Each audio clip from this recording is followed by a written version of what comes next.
Chapter 111. What did you get? Take it out and let me see. Wizard Andre ordered. Grim quickly bowed and gently placed Mary on the ground. He then turned around and signaled Cabby to bring the bag over. Unfortunately, his order had lost its effect. Cabby was limp on the ground and could not get up no matter how hard he tried. Grim could only walk towards the huge bag and drag it to the center of the hall with difficulty. He then poured the things inside all over the floor. The ground was littered with pearls, jade agates, dazzling magic gems, as well as unique rose armor and magic bows. The flower spirit's soft, leather-like body and the remaining stem of the flower spirit's main body were mixed among them, looking as if they hadn't been selected yet. Looking at the scene in front of him, the evil-looking Wizard Andre slightly squinted his eyes, and a playful expression appeared on his face. However, when he glanced at the shiny badge on Grim's chest, the smile on his face became even wider. The suffocating pressure from before had been swept away. A leader-rank magical creature of the wizard rank. I didn't think an intermediate acolyte like you could get such a prey. No wonder Angus couldn't wait to take you into his family. It's all because of Mr. Angus's love. Actually, it was all because of Mary's desperate fight that we were able to defeat this terrifying flower spirit. Also, there were a few fallen quasi-wizards who helped a lot.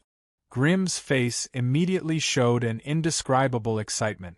Without Mr. Andre asking, he narrated the battle in the enchanted forest in detail. He didn't know if this Wizard Andre had the means to see what was happening underground, but out of caution, Grim chose to tell the whole story without any falsehood. He didn't try to hide anything, but he did it as if he was proud of it. Wizard Andre listened carefully and patiently, which was rare. He nodded his head from time to time. To be honest, to be able to deal with a wizard-rank magical creature for such a long time and use some tricks to sneak attack a few fallen quasi-wizards, he had earned a lot in the end. For an intermediate acolyte to be able to scheme like this, it had already shown his shocking ability to control the battlefield. You killed a wizard-rank magical creature, and this is all you got? Wizard Andre's gaze was still lingering on the magic book on Grim's waist. Until Grim took out a strange, shining red scepter from his storage belt, Wizard Andre's face finally relaxed a little. So it's a Flame Lord scepter. Not bad, with your affinity with the fire element, this scepter is the most suitable wizard weapon for you. Andre lowered his head and thought for a moment. He then raised his head again and said, I'm currently lacking some wizard-rank magic ingredients for my experiments. I'll buy all of your spoils of war. You risked your life to get these things, so I won't take advantage of a little guy like you. The value of these items are all above your magical creature. You can choose for yourself. As Wizard Andre waved his hand, the remains of the flower spirit and the fragments of its body were pulled up by a mysterious force. In a blink of an eye, they disappeared into a pitch-black crack that suddenly opened in front of them. After they disappeared, 3 small bubbles flew out from the dark crack, and inside each bubble floated a strange-looking wizard artifact.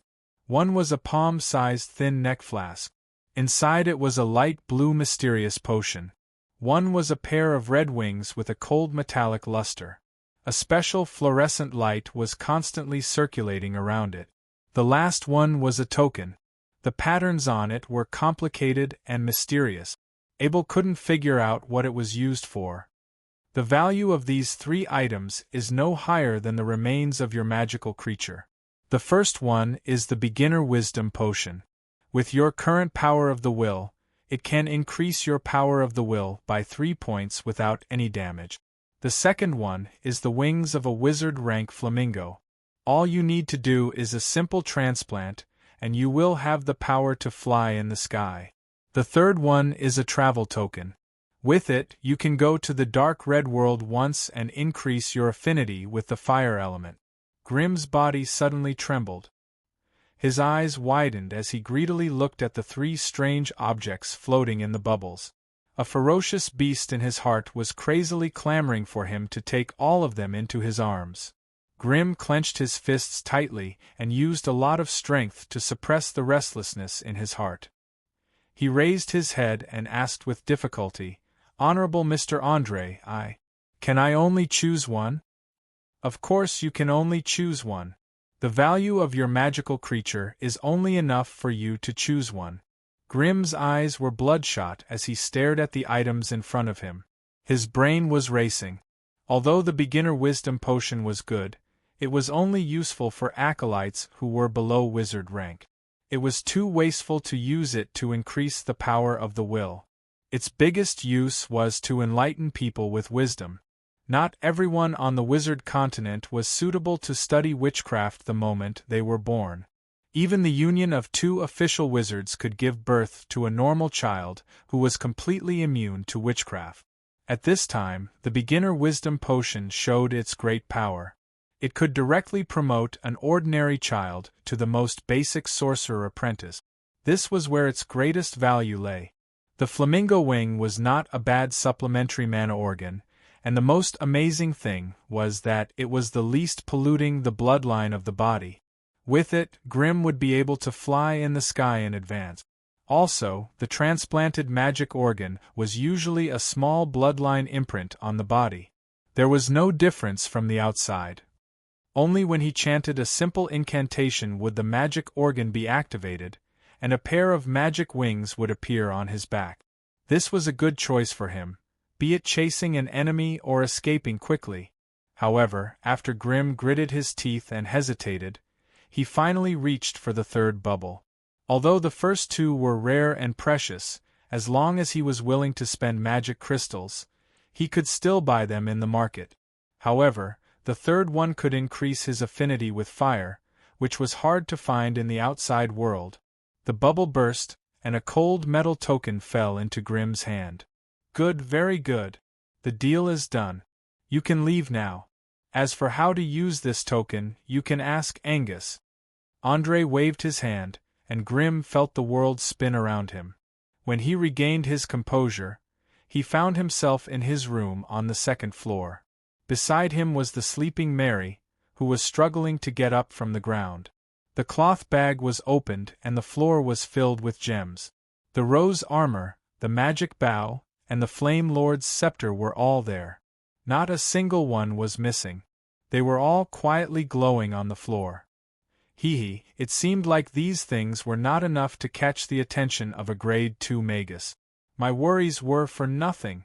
Before Grim returned to the Magus Tower, he had successfully hypnotized himself to forget everything he had deduced. He only kept a few copies in the AI chip space. Now that he was out of the control of the Grade 2 Magus, the information in the AI chip flowed into his mind, allowing him to retrieve the information he had forgotten. He had no choice. Against the prying eyes of a Grade 2 Magus, he could only be as careful as possible. After carefully placing Mary on the bed, Grim put all the gems into a cloth bag and threw it to KB, telling him to think of a way to deal with them. As for himself, he put away the magic tools, turned around, and went straight to Wizard Angus's room. Wizard Angus had a weird look on his face when he saw the mysterious token, but after listening to Grim's exaggerated explanation, he couldn't find anything wrong with it, even though he frowned in confusion. Angus did not dare to delay the command of a Tier 2 Magus. He lifted his foot and lightly stomped on the ground. Immediately, a mysterious Magus array enveloped the entire hall appeared on the hard and dense limestone floor.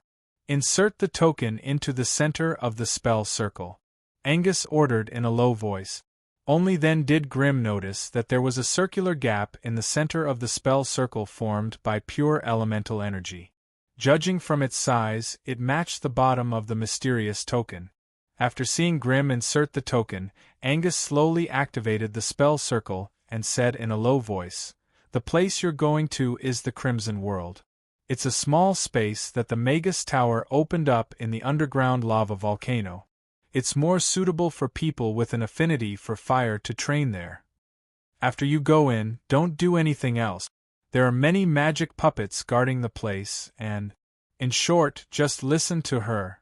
Angus's tone became a little hesitant towards the end, especially when he mentioned her.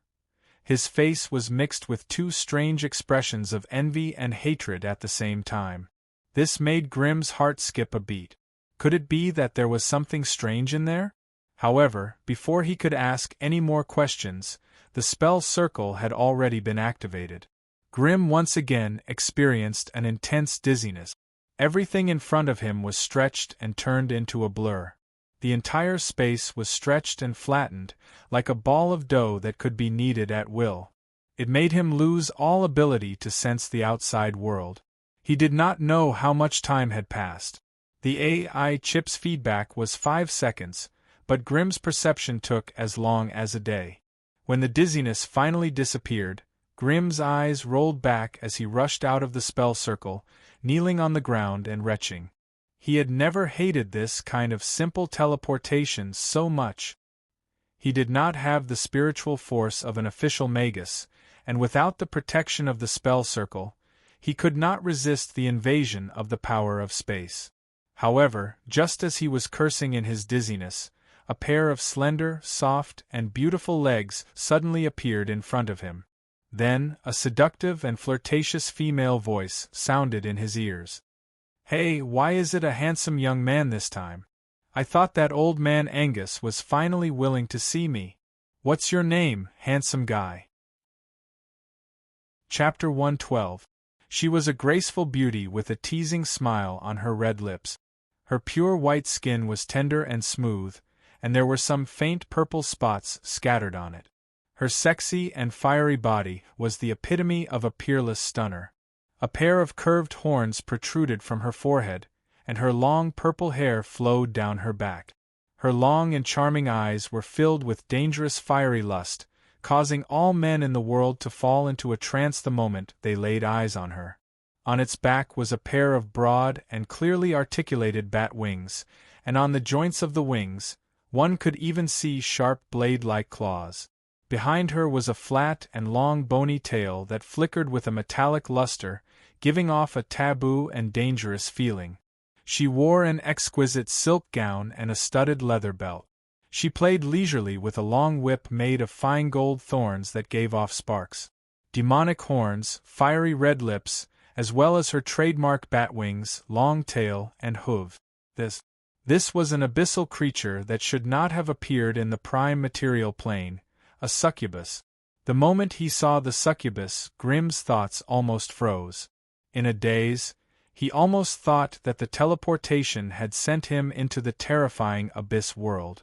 But when he came back to his senses and looked around, he realized that he was in a special space that had been sealed.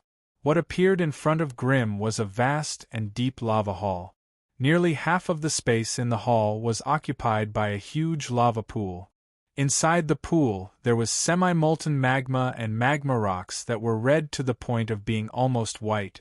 In the corner of the hall, there was a stone platform with a circumference of nearly 3 acres. On it, there was a simple stone house, a simple stone table, a stone bench, and a simple stone platform. Grimm was currently kneeling on the platform, a teleportation spell formation slowly dimming behind him. In front of him stood a beautiful and alluring abyssal succubus.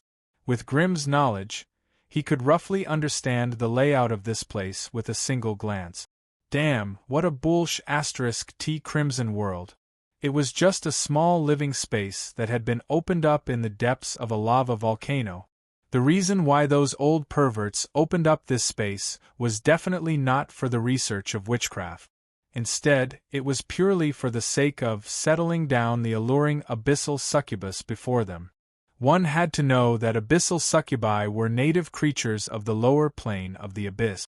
Although her combat strength was not very strong, with her sexy and charming figure and extraordinary intelligence, she had always been the favored concubines and advisors of powerful abyssal demon lords. Although they could also enter and exit the material plane, the most suitable environment for them to live in was still the hot and harsh plane space of the abyss. In a prime material plane like the sorcerer world, the rejection of the chaotic and brutal aura of the abyssal creatures was especially severe. Therefore, if the old perverts wanted the abyssal succubus to survive here, they had to create a crimson world similar to the abyss near the underground volcano. To put it bluntly, this was a place for the wizards to relax and entertain themselves.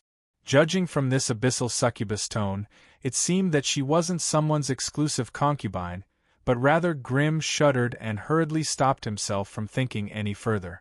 While Grimm was looking around curiously, the abyssal succubus was also looking at him with a puzzled expression. To be honest, only human magi could enter and exit this space at will. Grimm was the first person below the rank of a magus. Just as Grimm was wondering what to say, a tall humanoid stone giant suddenly walked out from the stone wall at the corner of the platform.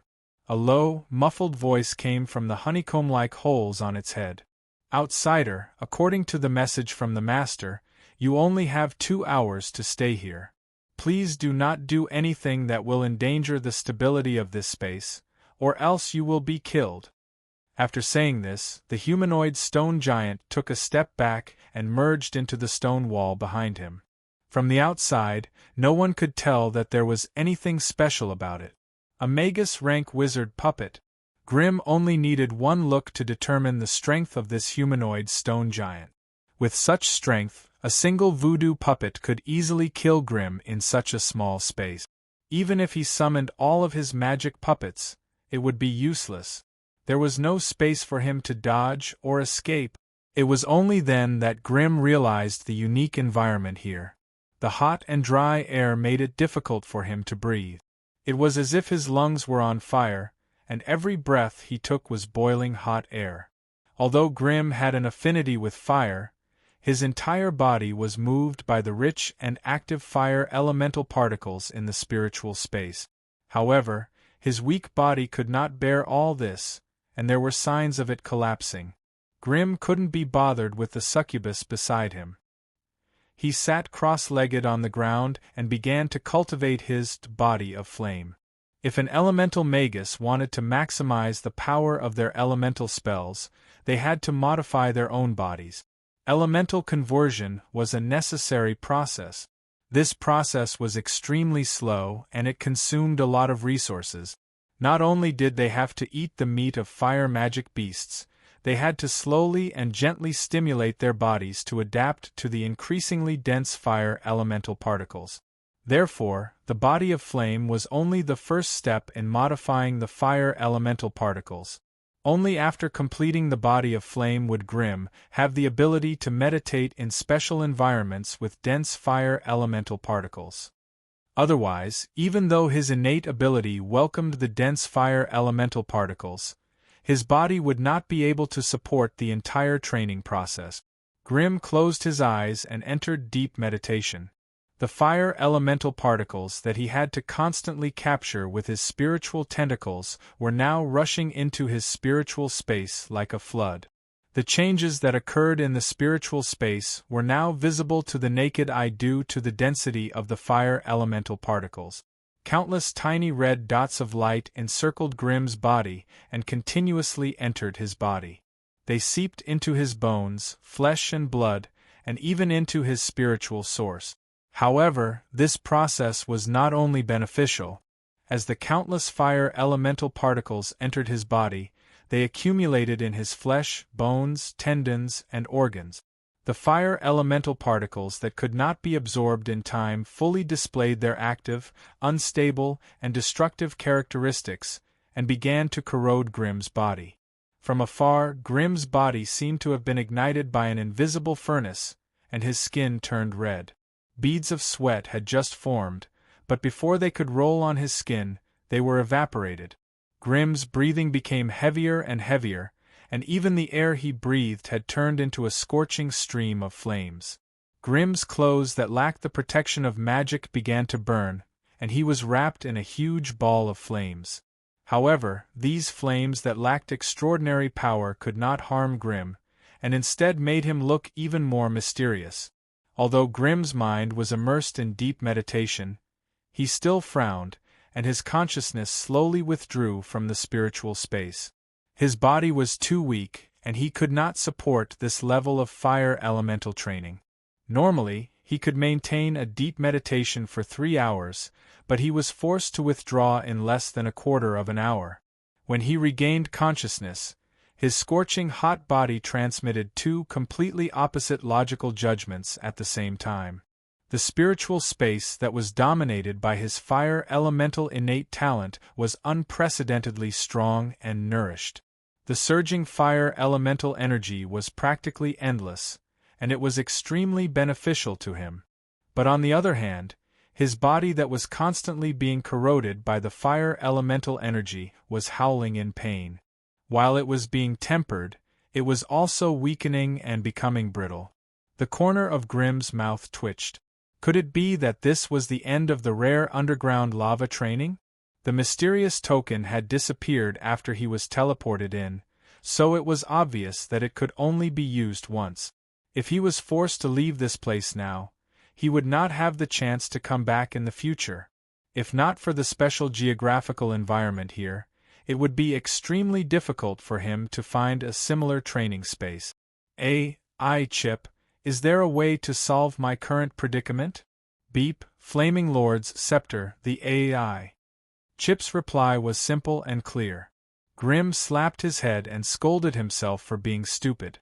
With a flip of his hand, the Flaming Lord's scepter appeared from his storage belt. Once the scepter was in his hand, the numbness and pain in his body instantly disappeared. Even the unbearable heat from before had become comfortable. Grimm raised his clean, white right hand, and bright red flames surrounded his skin, burning fiercely. The rolling flames and heat waves were like a layer of bright red clothing that wrapped around his body. One could not help but sigh at the mysteriousness and strangeness of magic. With the help of the Flaming Lord's scepter, Grimm could directly resist the damage of these low-intensity flames. Thus, he turned his gaze towards the boiling lava not far away. It was rare for him to come here, so he had to maximize his benefits. Grimm gritted his teeth and stood up. The few magic equipment on his body automatically detached from his body. He grabbed the Flame Lord's scepter and walked towards the lava pool step by step. He had no choice. He might be able to withstand it with the Flaming Lord's scepter, but these magic equipment would definitely not be able to withstand it. If they were to be destroyed in the lava, he would die of heartache. Therefore, Grimm had no choice but to do the experiment naked. As for the abyss succubus beside him who was smiling faintly, Grimm chose to ignore her. At this moment, Grimm's determination to become stronger was so strong that the succubus's little charm spells could not affect him at all. Standing at the edge of the pool, if it was any other day, the boiling heat waves here would be enough to cook him half-cooked. But now, he could only feel a slightly warm breeze. Grimm used his toes to lightly touch the boiling lava. From the subtle sensation he felt, it was close to 50 degrees. Although it was hot, it was bearable. Grimm gritted his teeth and gently stepped in with one leg, then the second. As he continued to move forward in the lava pool, his entire body gradually sank into the boiling magma. Chapter 113. In truth, the physique of Flame's training was just to attract the fire elemental particles in the air, allowing them to fuse into one's body and temper one's innate fire elemental energy. The concentration of fire elemental particles in the surroundings played a decisive role in the speed of training.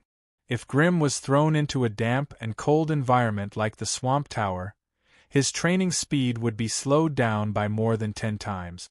In the underground lava, where the fire elemental particles were active, his progress was as fast as a galloping horse. The difference couldn't be calculated in terms of miles.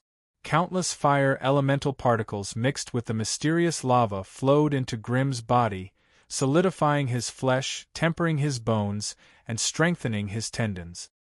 His body, which had been corroded by the spirit concentration potion, was once again filled up. As the lava flowed, Grimm's bones and tendons squeaked as they grew rapidly. His flesh and blood also grew stronger and stronger. His long black hair, which had long since been burned away by the lava, was now growing back with a sizzling sound.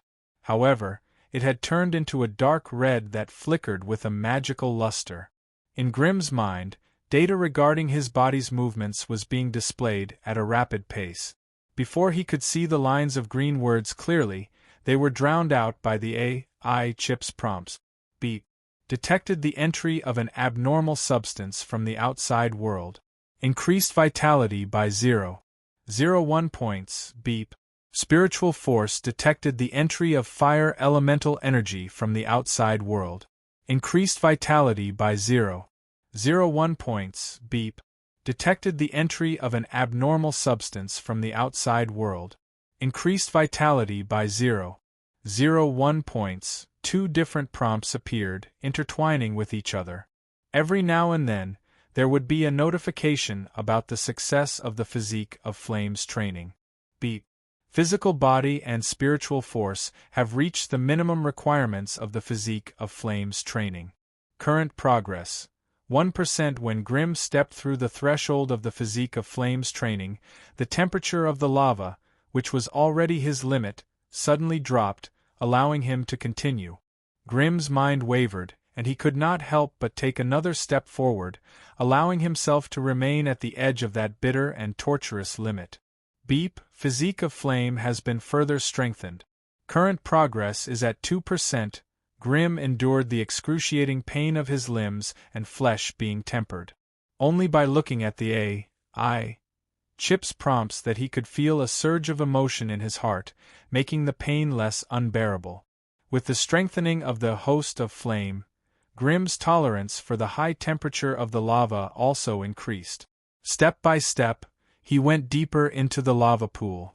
The abyssal succubus stood at the edge of the pool and looked at the boiling magma from afar. Her green eyes were filled with astonishment and disbelief. How was this possible? That brat who just came in was merely a small sorcerer apprentice. How could he have directly touched such a terrifying underground lava? Could it be the work of that mysterious magic scepter just now? Or was it because he was exceptionally talented and his bloodline potential was astonishing? Thinking of the excitement, the succubus could not help but lick her tender and alluring red lips.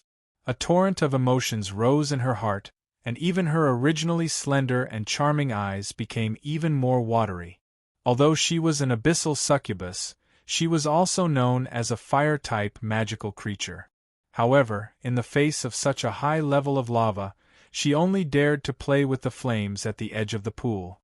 She scooped up a handful of boiling magma that was so hot it was almost white, allowing it to slowly slide down her perfectly curved body. However, if she were to really enter the lava pool, she would not be able to withstand the terrifying temperature that would corrode her soul and bones. After all, she was a succubus and not a fire type that played with fire. She could only endure the flames, but she did not like them from the depths of her soul. After more than an hour, sparks flew in all directions. Grimm's head appeared at the edge of the pool, and he slowly made his way to the platform. Earlier at the bottom of the lava pool, he had received a prompt from the AI chip. His body of flame had already reached the limit of what he could withstand at the moment.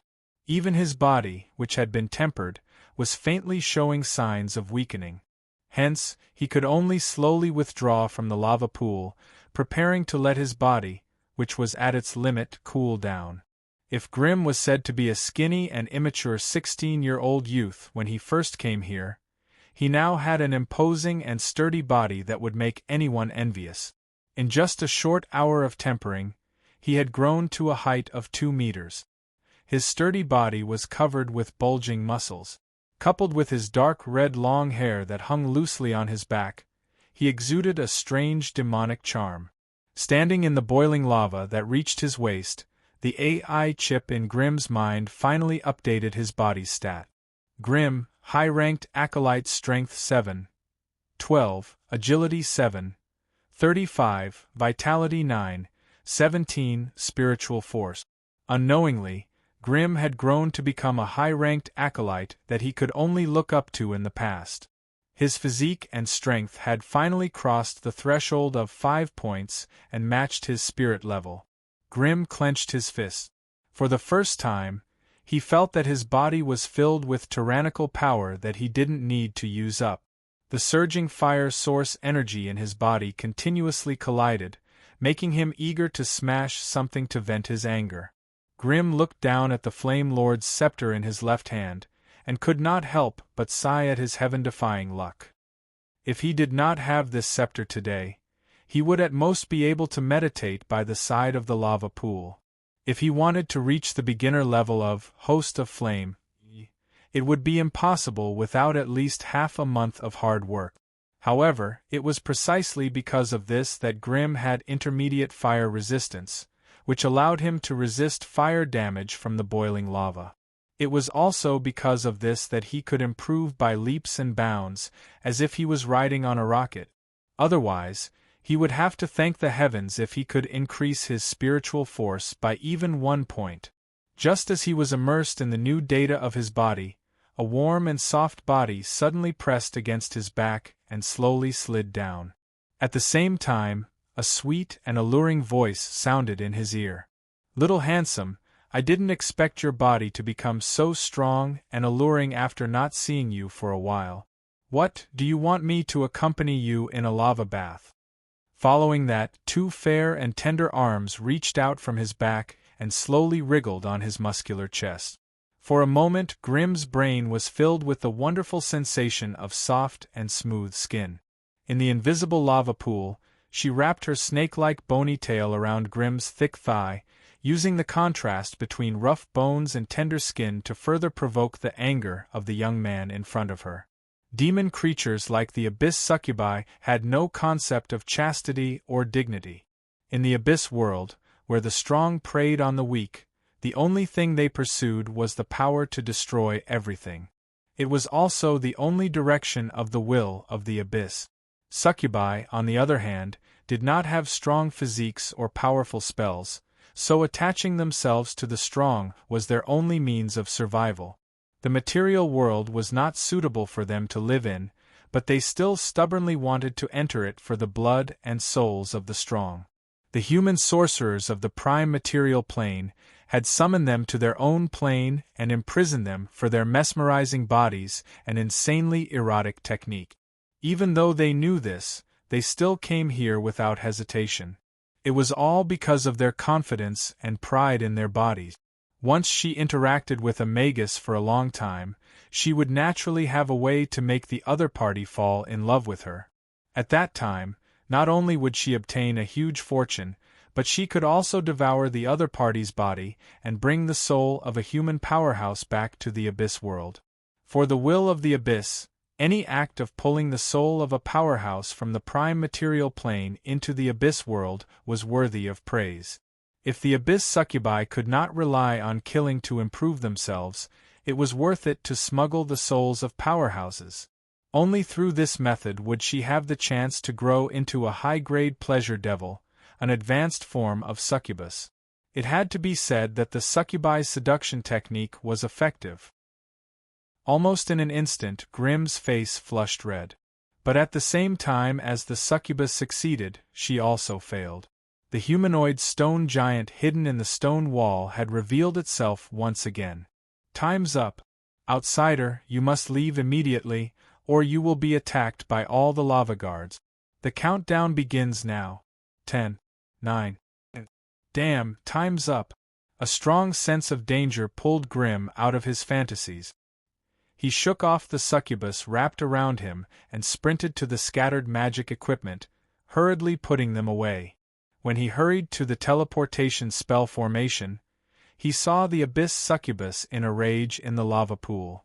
A cooked duck was already in her mouth, but she let it slip away for such a brainless reason. How could she not be furious? Amidst the crazy, shrill roars, the succubus' seductive body slowly rose from the lava pool. The demonic bat wings spread out behind her, constantly flapping in the void. A violent, blood mist-like abyssal aura spread out from her body, covering a large area of space. Unfortunately, before she could raise her power to the limit, 2 exquisite mysterious spell formations suddenly appeared on her smooth shoulders. Under the suppression of the mysterious spell formations on her shoulders, the succubus power that she had just gathered dissipated soundlessly. The violent and ferocious abyss demon had once again turned into a little succubus at the mercy of others. Chapter 114. When Mary woke up again, it was already a month later. This time, she had consumed the blood of a powerful being, and the energy level was far higher than her vampire rank. She had no choice but to continuously sleep to digest such a powerful blood energy. Of course, this was also one of the innate abilities of the vampires. If it was any other creature, it would easily contaminate the direction of their bloodline if they swallowed such a large amount of energy in one go. However, the vampire race was different.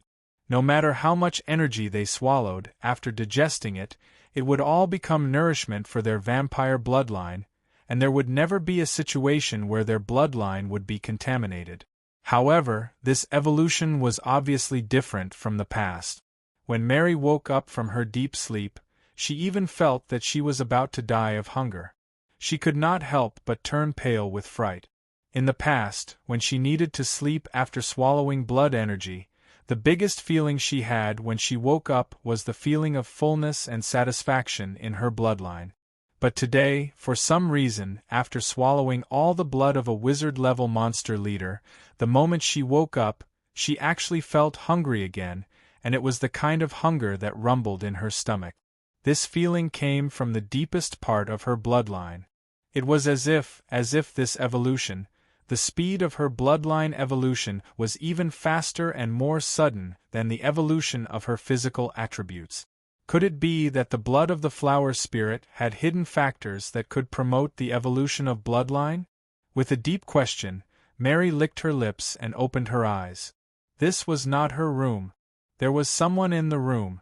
Mary silently sat up from the bed, and her scarlet eyes fell straight on a tall and burly figure. This was Grimm's room, but the person sitting in front of the desk reading in silence was obviously not him. That broad and burly body was unfamiliar, but that familiar soul wave, that familiar body aura. Wait, no. Why was there a hint of pungent sulfur mixed in the familiar smell? Mary's body silently floated up, and in just a flash, she appeared behind the familiar stranger.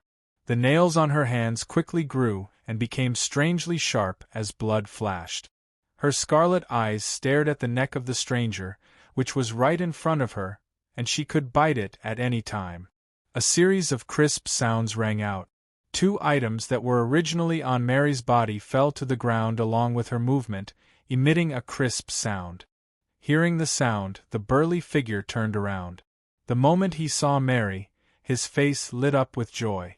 "You're awake!" His smile was sincere and brimming with joy.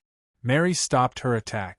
Her blood-red eyes narrowed into slits as she coldly asked, "Who are you? Why do you smell like Grimm?" Seeing how nervous Mary was, Grimm didn't know whether to laugh or cry. It seemed that both of them had changed so much in this deep sleep that Mary began to doubt her own eyes. Grimm stood up from his chair. He used to be almost the same size as Mary, but now he was a head taller. Coupled with his broad and burly physique, when the two of them stood facing each other, the pressure from Grimm's body forced Mary to take a step back subconsciously. The best way to judge a person is through their soul. "What's wrong, Mary? Can't you feel my soul?" Grimm asked calmly. At this moment, he didn't want to provoke her too much. Mary was like a female leopard on full alert, ready to pounce at any moment. Although Grimm was confident in himself due to the sudden increase in his strength, he was afraid that even 5 of him would not be able to fight against a vampire quasi-sorcerer in such a small place. Indeed, Grimm's senses were very sharp. Mary was now a quasi-witch vampire.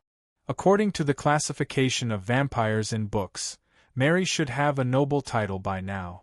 This title did not refer to the ranking system of the nobles in the human kingdom, but to the strength of the vampires. Since the vampires liked to hide in the human society, they disguised themselves as nobles to hide their true colors. Therefore, they basically followed the ranking system of the human nobles. With Mary's current rank as a vampire, she could probably be considered a baron.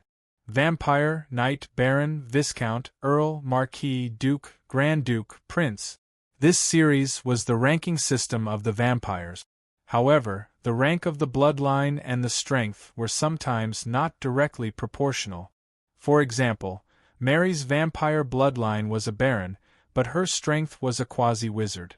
If she met a direct descendant of an orthodox vampire family, it was very likely that he would have the title of Viscount while his strength was still at the intermediate level. This title did not mean much to the other races except for vampires, but it had indescribable benefits for the vampires. At the very least, when the intermediate Viscount vampire faced Mary, it was very likely that he would use the suppression of his bloodline to forcibly enslave Mary to become his slave. As for whether it would succeed or not, it would depend on the strength of their willpower and the suppression of their bloodlines. Mary once again looked at Grim in confusion, and could not help but sniff his scent. It was indeed Grim's soul fluctuation. After confirming this, the tension on Mary's face eased a little bit. But where did the pungent smell of sulfur and the sweet taste come from? Once again, Mary moved closer to Grim's body and opened her red lips, intending to take a small bite to savor the taste. However, just as her little canine teeth were about to reach Grim's neck, they were suddenly deflected by a small burst of flame. Mary swayed slightly in the air and once again came to Grim's side. She stared unblinkingly at the small flame that had suddenly appeared on Grim's neck. This was a golden flame the size of a fingernail. It quietly floated on Grim's skin and burned without the crackling sound of ordinary flames. After a few seconds, perhaps it did not sense any hostility or attack from the outside, the flame drilled into Grim's skin and disappeared. Only then did Mary understand that the flame was not summoned by Grim. It was an instinctive reaction of the body to guard against it. Mary curiously stretched out a finger and pressed on the part of Grim's neck that was burning. This time it was very strange. Her smooth finger rubbed on Grim's skin for a long time, but there was no flame. Mary was stunned at first, then she seemed to understand something. A cold, murderous aura burst forth. Mary's fingernail rapidly grew and crackled. The tip of her fingernail had become abnormally sharp under the infusion of blood energy. Almost at the same time, a golden flame suddenly rose from where Mary's finger was pressed on Grim's neck and directly ignited her finger. Mary raised her hand and looked at it curiously. The flame had unexpectedly left Grim's body and stubbornly burned on her fingertip, causing her continuous damage. Mary spat out blood from her fingertip and quickly extinguished the flame with her blood energy. Only then did she turn her head to look at Grim. "What's this? It looks pretty good." A combination of body of flame and flame shield. "How did you get the smell of sulfur in your body?" "It's a side effect from soaking in the underground lava. I'm trying to get rid of it." "Soaking in the underground lava?" "You have to know that you slept for 32 days. Grim spread his hands helplessly. "A lot of things happened during this period. You need to slowly understand them." "Then tell me from the beginning." Mary's little face scrunched up. "I want to listen to you while I eat." In the next 2 hours, Mary continuously ate 5 mana-set meals before she could barely quench the hunger in the depths of her soul. Grim, on the other hand, sat by the side and watched her wolfing down the food while recounting what happened during this period of time in a clear and organized manner. Of course, Grim only told her everything that had happened. As for the speculations and suspicions he had in the cave, he did not say a single word. After all, this was the Magus Tower controlled by the other side. Who knew if the Grade 2 Magus Andre was still watching them? For safety reasons, he decided to keep this secret by himself. When Mary finally stopped eating, Grim handed her the 2 gifts again. Mary touched the exquisite armor and magic bow in confusion and raised her head, waiting for Grim's explanation. "These 2 were originally flower spirit equipment. Now that I've modified them, you can use your blood energy to control them. You lacked long-range attacks in the past, but now that you have these 2, you've made up for that. It had to be said that Grim hated Mary's crude method of using the power of her bloodline. She had such a great talent for vampires, but she still used such an old-fashioned method of fighting like a mad dog, exchanging blood for blood with the enemy. If she met an enemy who could suppress her blood-sucking regeneration talent, she would be courting death. Now that she had the rose armor, she could make up for her weak skin. With the blood-red magic bow, she could also make up for her lack of long-range attack. In the future, she could use her high agility to slowly wear down the enemy's attacks and defenses. If she really needed to fight in close combat, she could also give up on the magic bow and use cruel claws to entangle the enemy. This way, there would be both long-range and melee attacks, as well as the necessary defense. Only then could Mary's battle strength be fully unleashed. During this time, Grim was not idle. After modifying Mary's equipment, Grim spent the rest of his time on mastering fire element spells and repairing magic puppets. The Host of Flame was just a basic step in his path to specialize in fire spells. Although it did not give Grim direct battle strength, it was the biggest support for all fire spells. For example, the fusion of Host of Flame and Flame Shield would allow Grim to passively activate fire protection. Any actions that hurt his body at close range would automatically be counterattacked by the flames, dealing 3 to 5 damage. Chapter 115. Over the past few days, Grim had been researching the high-temperature force field. He had already completed all the knowledge he had about the high-temperature force field and could now maintain it for 10 minutes. However, there were still many problems that needed to be solved when it came to the fusion of the Host of Flame and the high-temperature force field. According to Grim's best idea, he wanted to extend his body's passive fire damage reflection to the force field. This way, any enemy that entered his force field would be continuously injured by the flames of the void. This was equivalent to a small-scale flame force field. Grim estimated that if he wanted to completely master the flame force field, he would need to become an official magus at the very least. Right now, he wanted to take advantage of the opportunity to fuse the Host of Flame and the high-temperature force field to achieve a similar effect as the flame force field. However, to achieve this, he still needed a lot of magic knowledge to analyze, and he also needed to optimize the control of the high-temperature force field. In short, most of his energy was used for the AI chip's heavy calculations, and Grim could only do some simple reading, meditation, and repair magic puppets. In the previous battle in the magical forest, Grim's team of magic puppets had suffered heavy losses. The lightning giant had lost 2 auxiliary crystal cores, and as long as it was replenished, it could immediately recover its battle strength. As for the 3 magic puppets, 2 of them had already been destroyed and could not be repaired.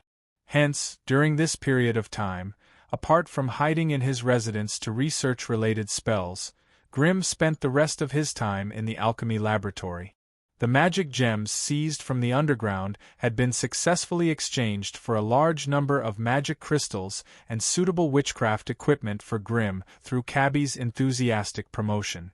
Now Grim had completely changed, and his battle strength was at its peak. Name: Grim Race. Human attributes: Strength 7. 32 + 1, Agility 7. 51 + 1, Vitality 9. 47 + 1, Spiritual Force. Profession: Wizard Apprentice, Advanced, HP. Profession Experience State: Healthy Profession Skills. Scroll Copying, Spell Reading, Magic Puppet Creation, Intermediate. Skilled Spellcasting Personal Skills. Body of Flame, Passive. Burning Hand, Solidified. Flame Arrow, Solidified. Flame Spear, Solidified. Flame Shield, Flame Reflect. Melee Passive, Witchcraft Equipment. Flame Lord's Scepter, Storage Belt. Secret Voodoo Scroll, Noble Headband, Spirit +1. Ain Stone, Spirit +2. Boots of Speed, Agility +1. Talisman of Brute Force, Constitution, Strength +1.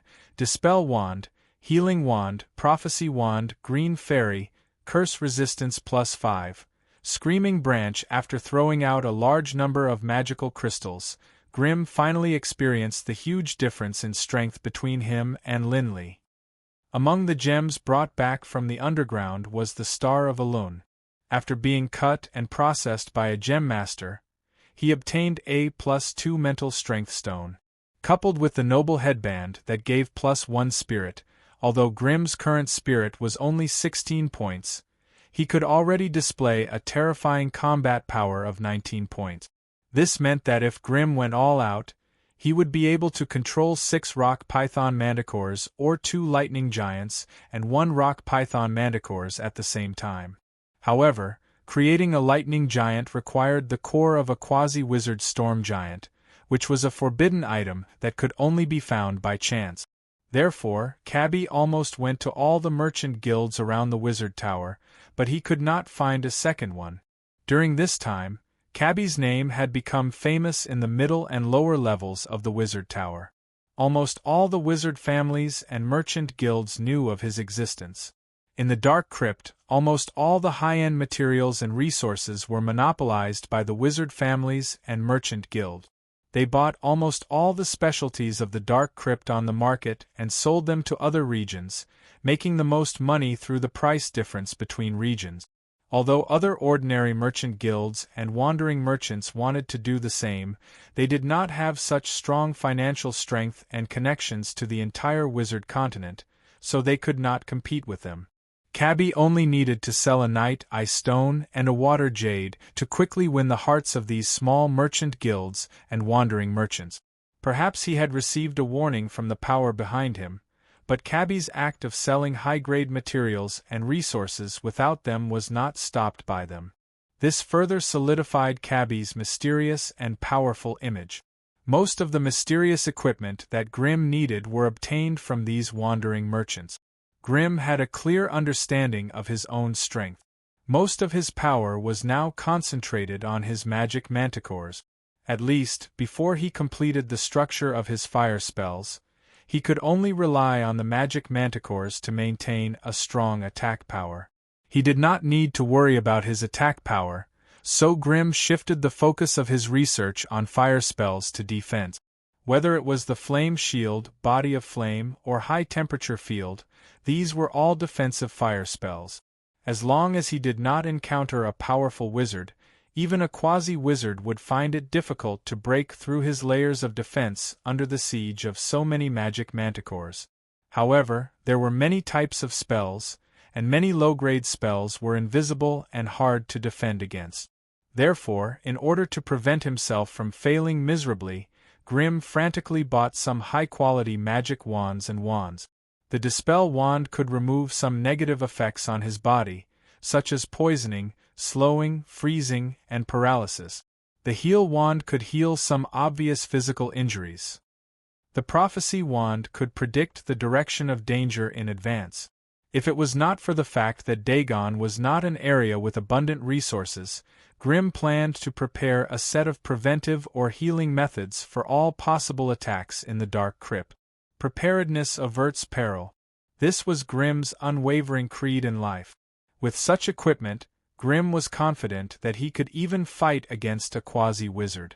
Of course, he could not fight against a top-level wizard like Fu. Magic manticores made from high-level crystal cores were too weak against a top-level wizard like Fu. It was difficult to use the characteristics of the elemental magic manticores to weaken him.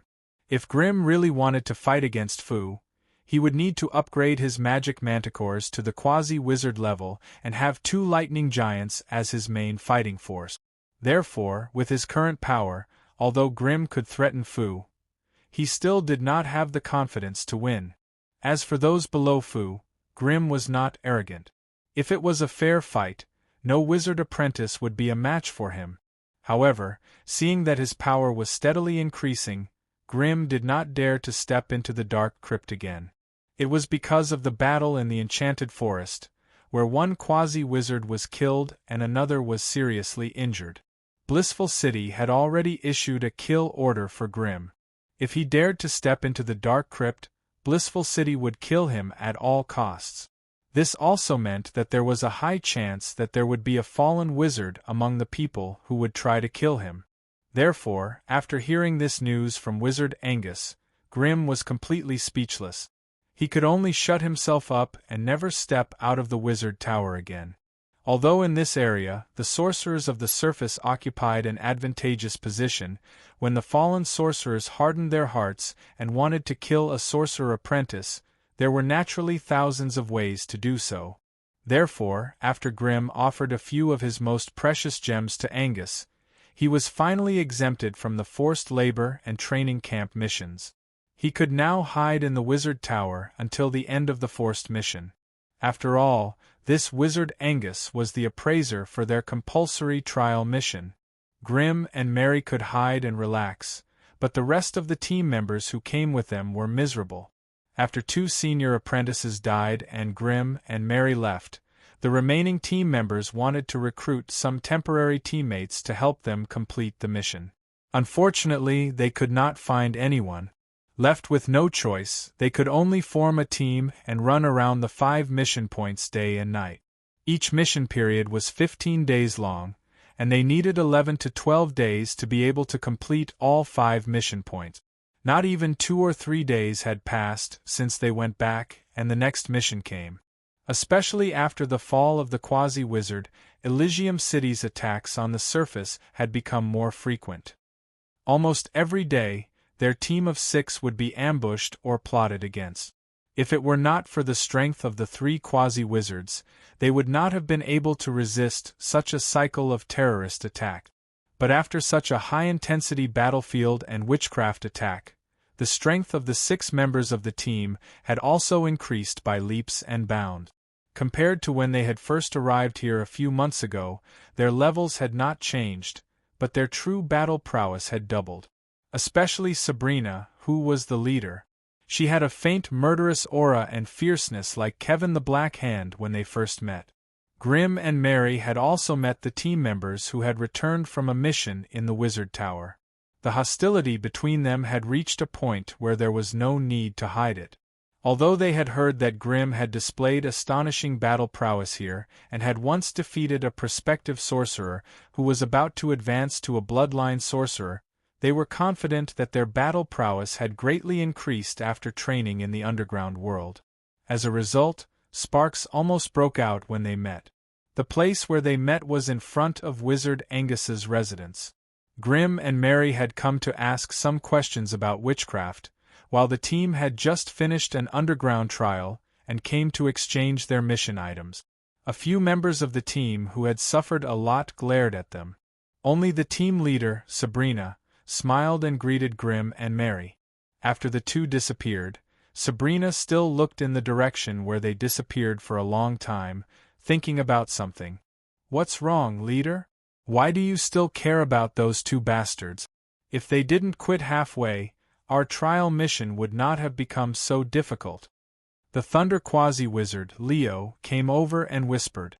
From his tone, it could be heard that he was sincerely convinced by Sabrina. Sabrina's mechanical eyes, hidden under the silver mask, emitted a dark green light. She said coldly, "Haven't you noticed? One of them is a quasi-wizard, and the other is a senior apprentice." Caw. Chapter 116. 2 months later. As the airship slowly landed on the square, the Dark Crypt's compulsory trial mission was finally coming to an end. Just like when they first arrived, the muscular man in golden armor was still in charge of escorting them. When he saw Grim and the others, the muscular man's face revealed an indescribable smile. "Ha ha ha, brats, you've been doing well in the underground, haven't you? Let me check. Not bad, not bad, there are still 7 of you left. Looks like those fellows in the underground are quite polite to you. Why is there one more quasi-sorcerer? Looks like some of you are really doing well. Haha, was that beginner apprentice the first to die? A beginner apprentice dared to come here and mess around? You're asking for death. Ha ha." Listening to the muscular man's self-entertaining lecture, the faces of the few people present turned a little unsightly. During the trial team's last underground patrol, they had been ambushed by the fallen acolyte. Senior acolyte Bruce had died in battle, while the others had escaped with injuries. Hence, when they heard the muscular man's mockery, they all lowered their heads to hide the flames of anger in their eyes. Grim bowed with a bitter expression. "Sir Samir, I'm the beginner acolyte you mentioned." Samir's laughter stopped abruptly. He stared at Grim with his bell-like eyes, and vaguely saw a trace of his past from Grim's enlarged body. "Senior acolyte. Kid, looks like you're doing the best in this group. Alright, no matter what you've been like in the past, get on the airship now. I'm in a hurry to finish the mission and report back." Everyone boarded the airship in silence. Goblin Cabby, as Grim's slave, also boarded the airship after paying 1 magical crystal as a token. When the airship rose into the air with a slight tremble, the group leaned against the side of the airship and looked at the people and buildings below them becoming smaller and smaller. They felt extremely complicated.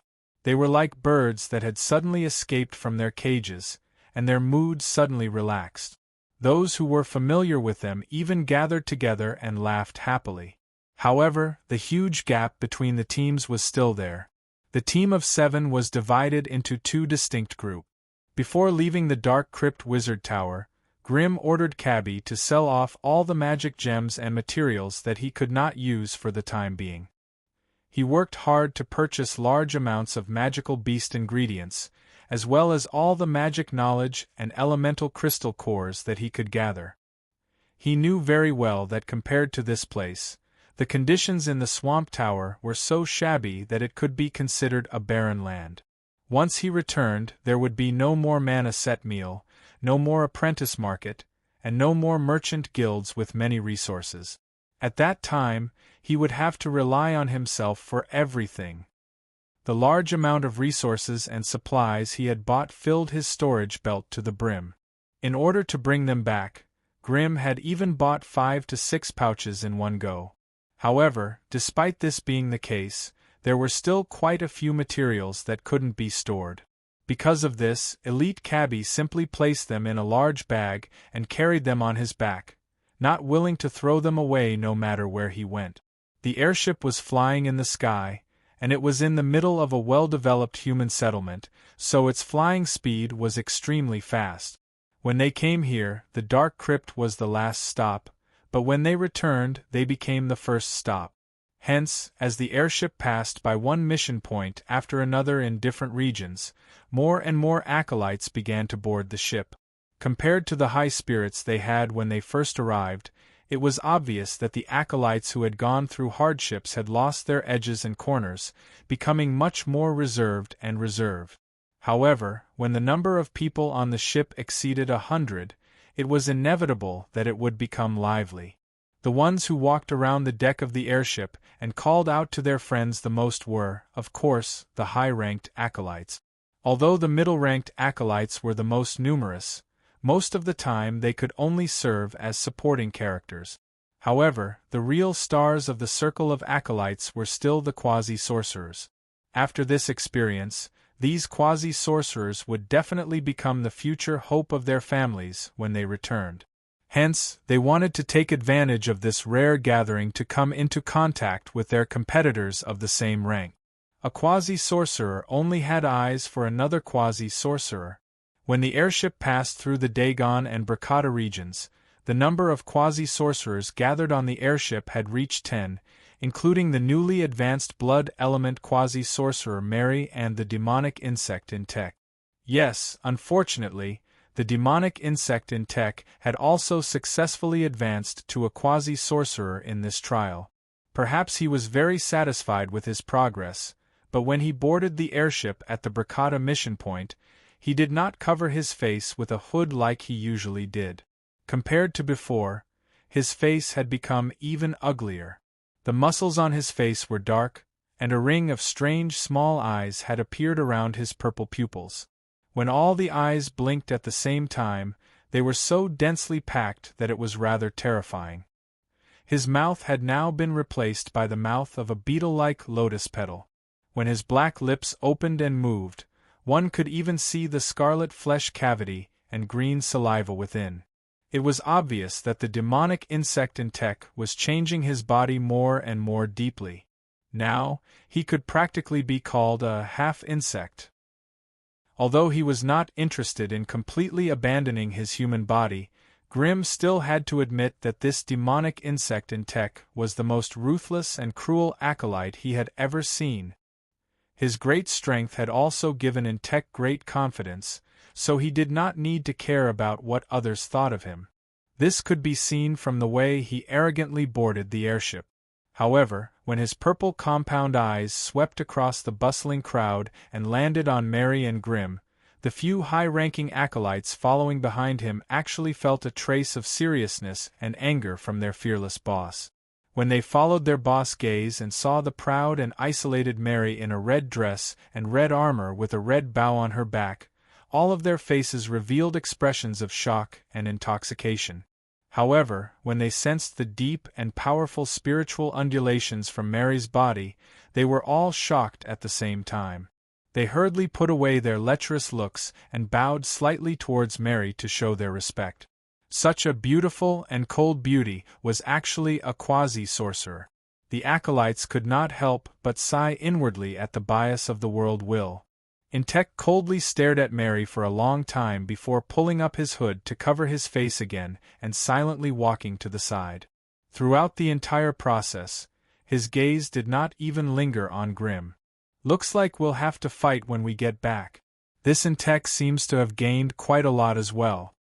Grimm did not mind the demonic insect's disdain, and instead teased with a smile. "Humph, no matter how well he hides, he can't hide it as well as you. You're the most pretentious person I've ever seen. You obviously have such powerful methods, but you still pretend to be harmless, waiting for some idiot to kill himself in front of you. Are you addicted to self-abuse?" Mary retorted with dissatisfaction. She could not be completely sure now. This damned bastard pushed her to the position of a quasi-sorcerer.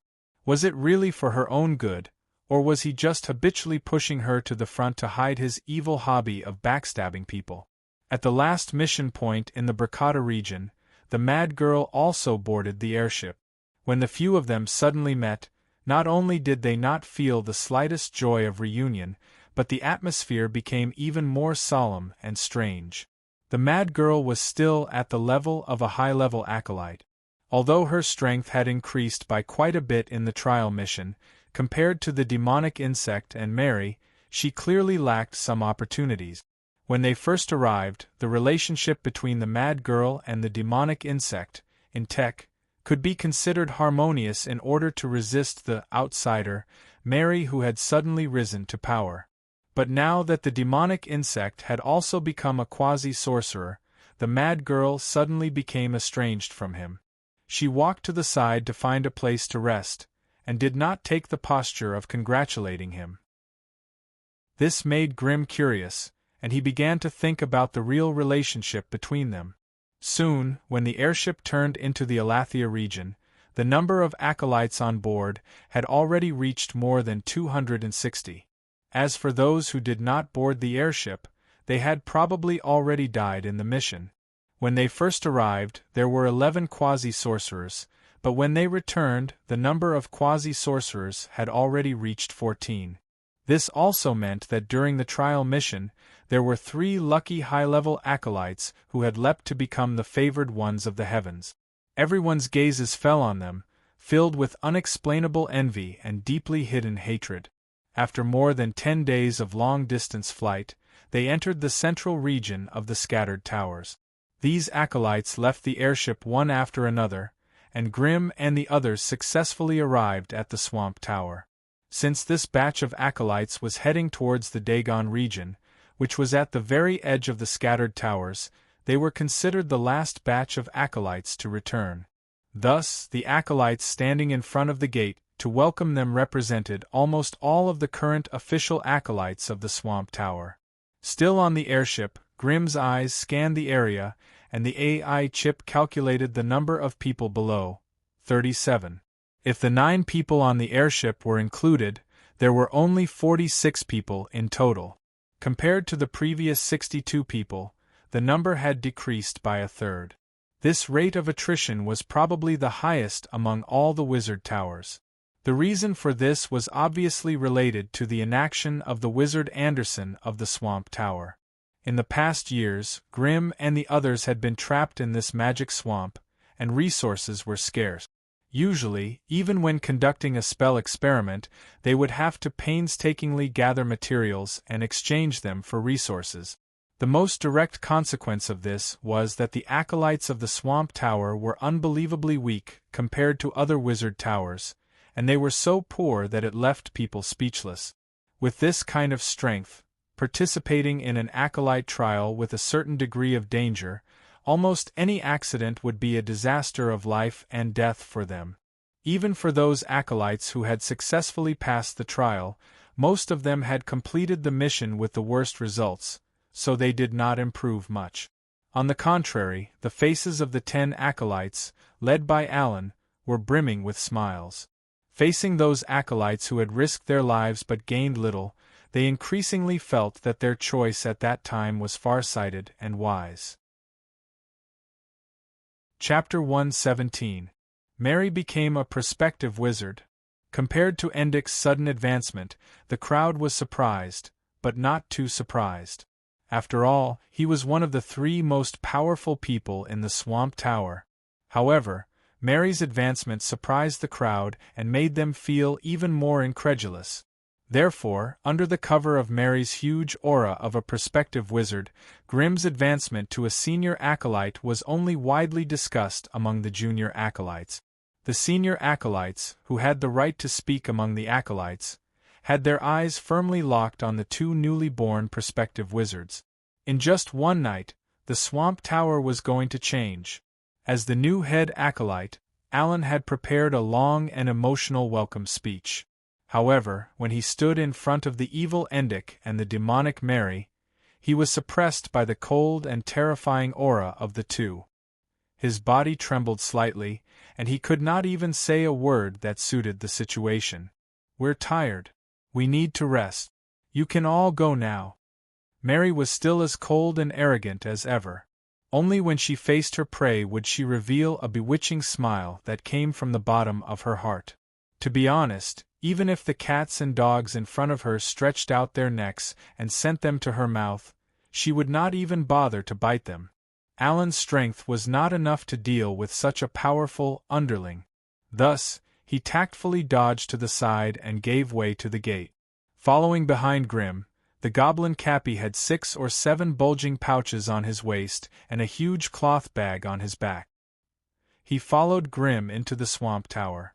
With Wizard Anderson's personality, it was obvious that he would not waste time on welcoming back acolytes. Of course, if he had known that 2 acolytes had successfully advanced to a prospective wizard, he might have changed his mind and come forward to rope them in. After all, the group of prospective wizards was very special. If one of them was lucky enough to advance, they would instantly become someone who could be mentioned in the same breath as him. If the Cerubo family knew that he had wasted a prospective wizard, then the senior wizards in the family would definitely, politely invite him to have a chat. Therefore, in this isolated private resource point, even high-ranked acolytes were targets that he could do whatever he wanted. However, to a quasi-sorcerer, any harm to a quasi-sorcerer was equivalent to killing the future of a sorcerer family. On the contrary, as long as Anderson reported the matter of the 2 quasi-wizards to the Cerubo family, the family would definitely reward him greatly for his grooming. The amount of resources and materials he received from the family every year would also increase greatly. Of course, if Intich and Mary wanted to obtain more resources from the Cerubo family, they would have to sign a contract with the Cerubo family. They would have to become magi and serve the family for years in exchange for a corresponding share of resources. The longer the years of service, the higher the share of resources. If they were willing to join the family, they could receive the full support of the family. Therefore, on the night when Grimm and the others returned to the Swamp Tower, Intich and Mary were summoned by Wizard Anderson to the 5th floor. There, they met the other official wizard from the Solubo family, Kogan. Through Wizard Kogan's introduction, the two of them had a general understanding of the Solubo family's situation. The Solubo family was founded by the great rank 4 elemental wizard Solubo 1,300 years ago. At that time, Solubo was the vice president of the Outland Tower Forest Wizard Association, and he had an illustrious reputation in the central continent. 500 years ago, the founder of the family became a rank 5 magus of laws in one fell swoop. From then on, he stepped into the sea of stars and never returned. This was actually the most common situation in most sorcerer families on the Magus continent. Every sorcerer family was founded around a powerful magus. If this magus successfully stepped into rank 5, it was inevitable that he would step into the endless sea of stars and conquer the weaker planes in the depths of the sea of stars.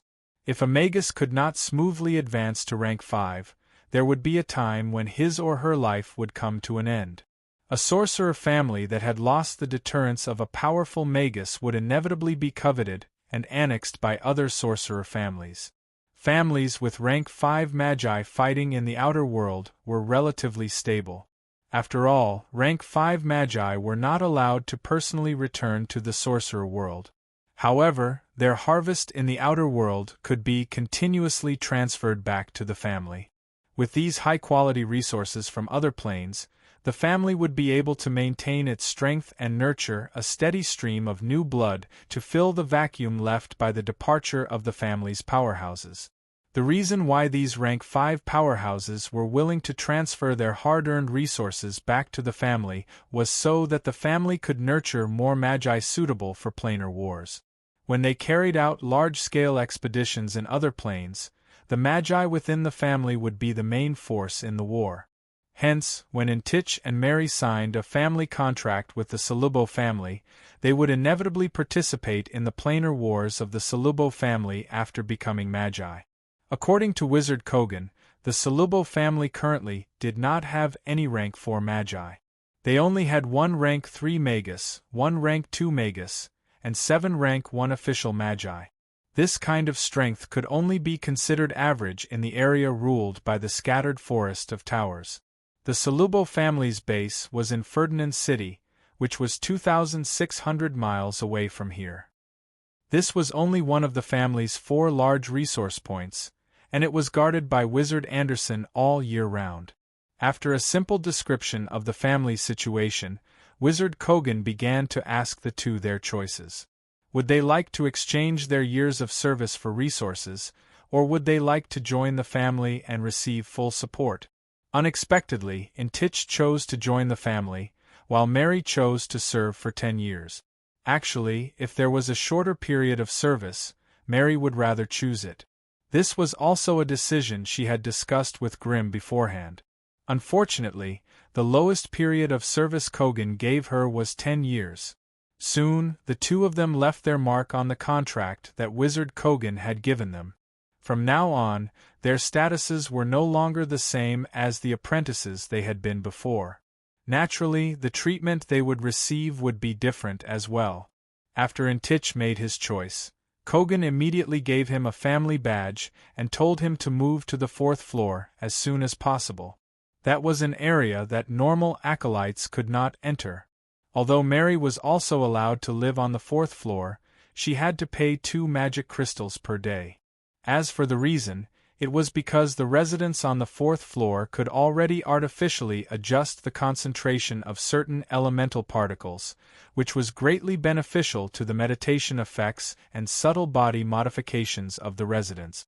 As an employer, Mary obviously could not enjoy the benefits of being a member of the family. After Wizard Kogan had left, Mary and Wizard Anderson had another deep conversation. Both of them had bargained for a fair deal, and both of them were satisfied with the price. What Mary paid was a big bucket of fresh blood, and in exchange, Grimm also had the right to live on the 4th floor. Mary also promised that if she really became a wizard, she would not look for Anderson for revenge. She would also provide a wizard-ranked blood sample for Anderson to complete his research. To be honest, Anderson's experiment on Mary was actually a bloodline research that could not be made public. It could only be said that Mary's luck was not bad. She had finally endured that painful bloodline modification and became a strange vampire. The reason why she was called a strange vampire was because the vampire bloodline that Wizard Anderson obtained was not pure, and its origin was also suspicious. Therefore, under Grimm's repeated reminders, Mary voluntarily expressed that she was willing to let go of her past hatred, but she had to get some information and samples of her original bloodline. Therefore, everyone was happy. Both of them had obtained what they wanted the most. Mary staggered back to Grimm's room, threw the things in her hand to him, and fell asleep on the bed. She had no choice. After losing so much blood, even with her body, she would need to sleep for a long time to recover. After settling Mary down, Grimm calmly sat in front of the wooden table and carefully examined a small reagent bottle in front of him. It was a glass test tube as thick as a finger. It was not long, and when he carefully examined it, he could only see a drop of almost dried blood at the bottom of the test tube. That Wizard Anderson was actually a dabbler in bloodline research. Once, when he was in the territory of the Solubo family, he encountered a vampire that had been hiding very deeply in human society. 3 wizards from the Solubo family worked together, but they still could not defeat this powerful vampire. In the end, the rank 2 wizard from the Solubo family had to personally come out and chase this guy out of the family's territory. When he was searching the mysterious castle that this guy was living in, Wizard Anderson accidentally found a tube of highly purified vampire blood.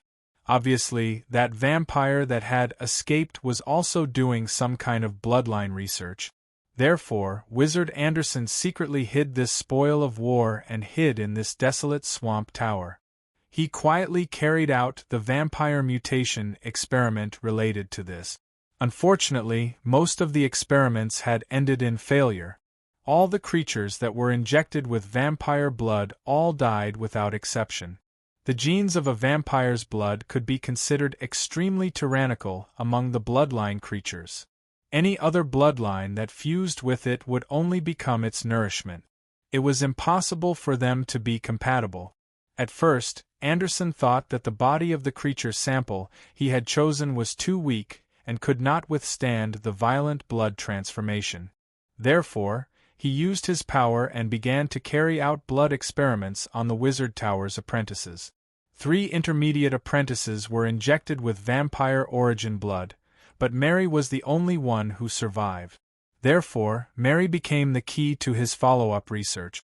For vampires, there was no point in keeping them in captivity. After all, vampires were purifying their bloodline by continuously sucking the blood of the strong. That was why Anderson let Mary go, hoping that she could complete the purification of her bloodline through independent evolution. Needless to say, his opinion was correct.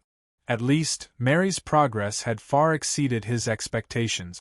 Presumably, through experiments and analysis of the old and new vampire blood, he should be able to further his research on vampire mutation. Chapter 118. The next day.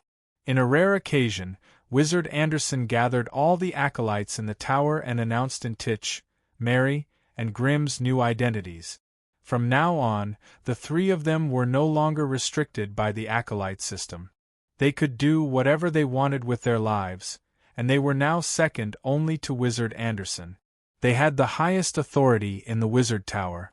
In the crowd, the new head acolyte, Alan, had an extremely ugly expression on his face, but there was nothing he could do. Quasi-wizard. This was a group of monsters between acolytes and official magi.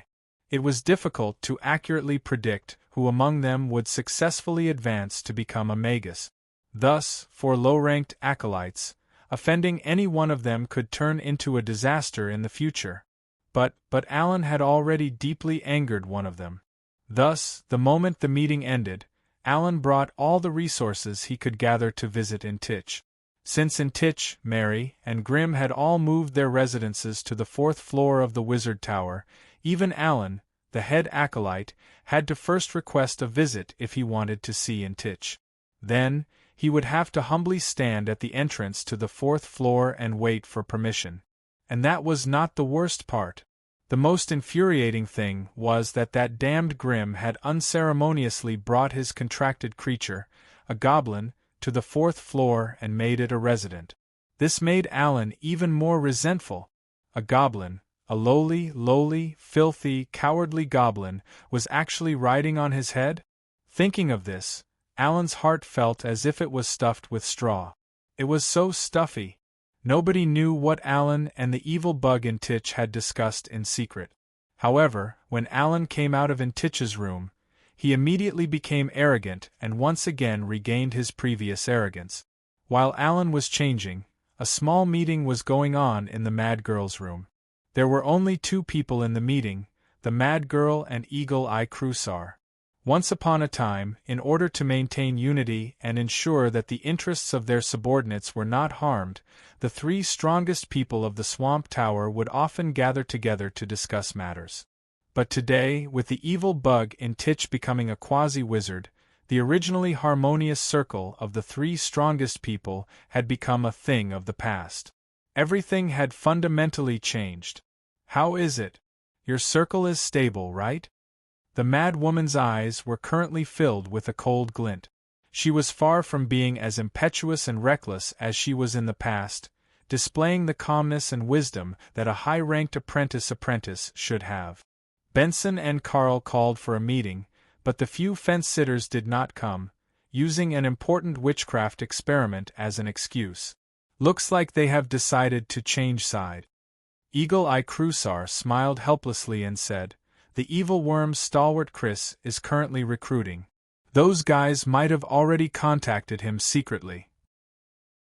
Humph. With that, Crusoe raised his head and glanced at the mad girl, asking, "What about you? How's the situation over there?" "Humph. Same to you. Donna can no longer command her subordinate. She even complained to me just now." The 2 of them were speechless, feeling a little melancholy in their hearts. At the beginning of the compulsory mission, they had underestimated the trial mission and did not push themselves too hard. The mad woman chose a red mission that wasn't too dangerous, while Crusoe chose an orange mission that was 1 level lower. Now that they were faced with 2 rising quasi-sorcerers, even though these veteran high-ranked apprentices were unwilling, they felt even more helpless and powerless. After a moment of silence, Crusoe finally opened his mouth. "Currently, it seems like the relationship between Intich and Mary is very bad, to the point where they are at loggerheads. Do you think we should choose a side between them? You want to rely on one of them?" The mad woman's expression darkened. As a veteran high-ranked apprentice, she could not imagine the humiliating and terrifying life she would have to put down her pride and become someone else's follower. "I'm afraid that in a few days we won't be able to choose for ourselves." Crusoe was rather calm and realistic. "Mary is too arrogant. Other than her gigolo, she doesn't care about anyone else's feelings or face. She won't take care of our inherent benefits either. So you want to get in touch with Intich?" "Yes. Even though the evil worm's thinking is rather extreme, he has been in contact with us for a long time. As long as we give up some benefits, he should be able to accept us. After all, if he wants to deal with Mary, he still needs our help. No matter how many chickens and dogs he recruited, they would be useless against a quasi-shaman. The only ones who can help him are the 2 of us." The mad woman snorted, forcefully suppressing her anger, and nodded in agreement with Hawkeye's opinion. However, before she could express her opinion, the evil worm Intich's low and hoarse voice suddenly sounded in the secret room where only the 2 of them were present. "I didn't expect you to still be able to size up the situation, Hawkeye." "Not bad. I currently need the 2 of you to help me." The 2 who were in the middle of a secret conversation were shocked. The mad woman even opened a pair of bell-like leopard eyes and scanned her residents with a burning gaze. Just as the 2 of them watched uneasily, a strange rustling sound came from behind Crusoe's dark back. Immediately after, A strange scorpion with a unique appearance burrowed out from within, waving its giant pincers at the two of them. On the black carapace of the scorpion's back, a pale human face protruded out. It was Entitch's ugly mutated face. "Long time no see, you two. Why didn't you tell me about the gathering?" The mad woman, Hawkeye, remained silent and did not answer Entitch's question. However, the flickering in their eyes revealed the nervousness in their hearts. They did not expect that they would be unable to see through the other party's witchcraft with just a minor rank difference. "Don't be nervous, you two. Just as Hawkeye said, I am in urgent need of your help. If the two of you are willing to condescend and join my evil worm alliance, I, Entitch, will gladly welcome you." The corner of the madwoman's mouth twitched violently a few times. She was no fool. Since this so-called alliance was named after Entitch, everything naturally revolved around Entitch. To put it nicely, the two of them were allies, but to put it bluntly, they were just high-level thugs. Although she was unwilling, the mad woman still wanted to hear the other party's true intentions. "What do you need us to do for you?" "Help me monitor the two's every move. If necessary, help me deal with them together. Don't worry, I won't let the two of you fight Mary. If a conflict really breaks out, I only need the two of you to help me deal with Grim. I'll deal with Mary myself." After hearing Entitch's words, the two of them could not hide their astonishment. Clutha could not help but blurt out, "You only want the two of us to help you deal with Grim? He has just become a high-level acolyte. I should be able to deal with a newbie like him by myself, right?" Kakik. The human face on the back of the scorpion emitted Entitch's signature sinister laughter. "Hawkeye, don't think too highly of yourself.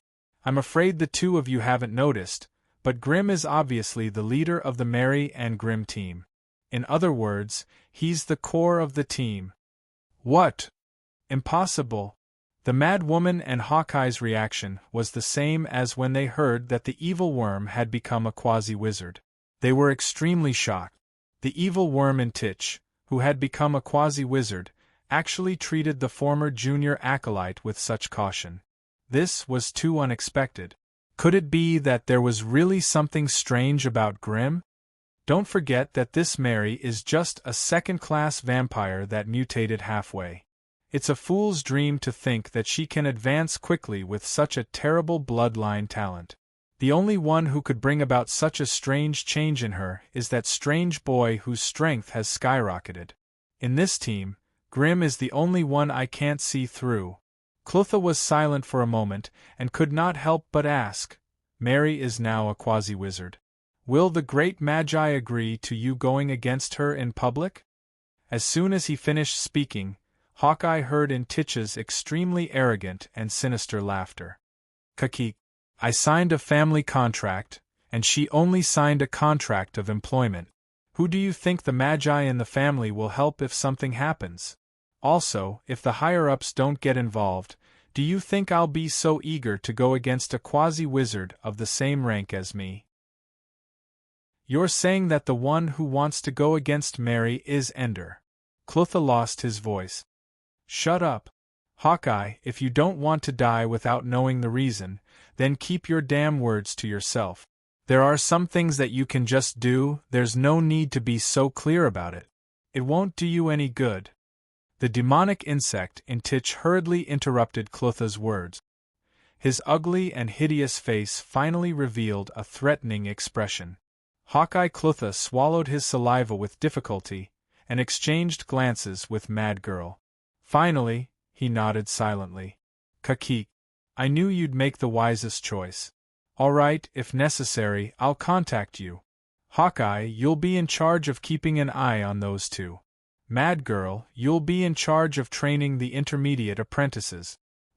When we find the right opportunity, we'll teach them a good lesson." As soon as he finished speaking, the sinister and arrogant insect hisses echoed in the residence. The black scorpion suddenly turned into a puddle of poisonous liquid, slowly merging into the floor and disappearing. Only Mad Girl and Hawkeye were left in the room, speechless. In a secret room on the 4th floor of the Swamp Tower, The scorpion that had disappeared suddenly burrowed out of the floor and crawled onto a cold figure covered in a black cloak. The cold figure suddenly reached out a strange hand that was half flesh and half carapace, grabbed the scorpion, and stuffed it into his mouth.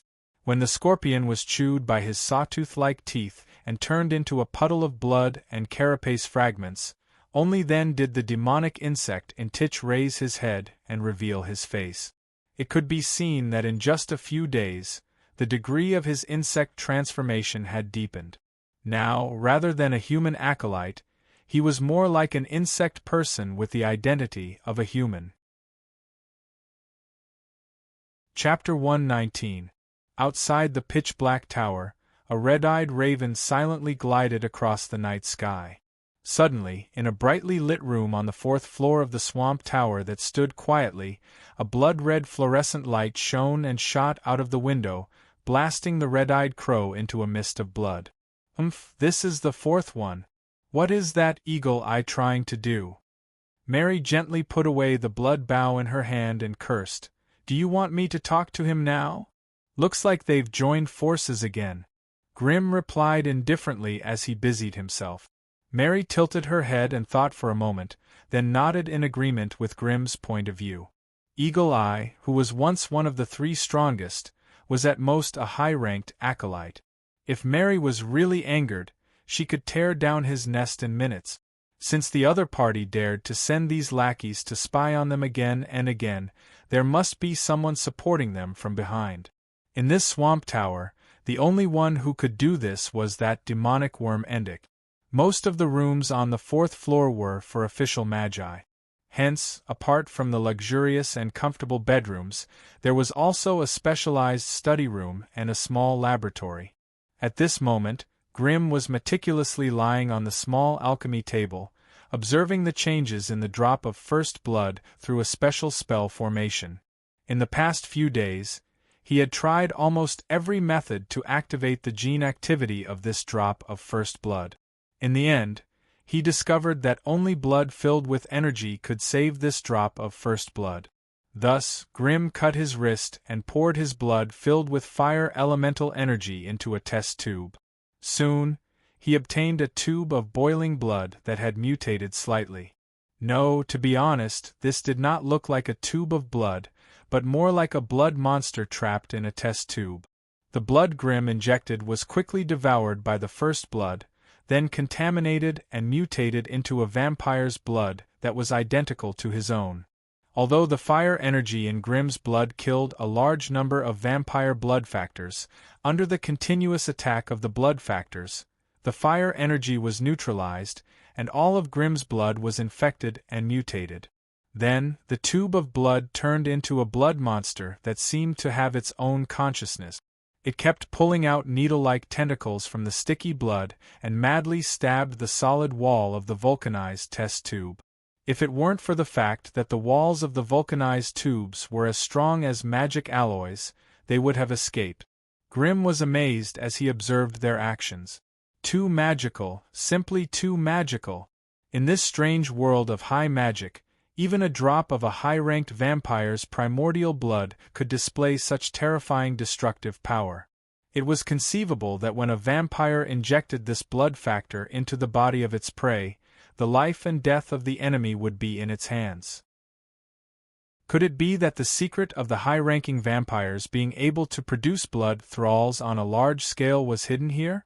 After the first drop of the first blood had assimilated so much blood, it had hidden itself deep within the mass of blood.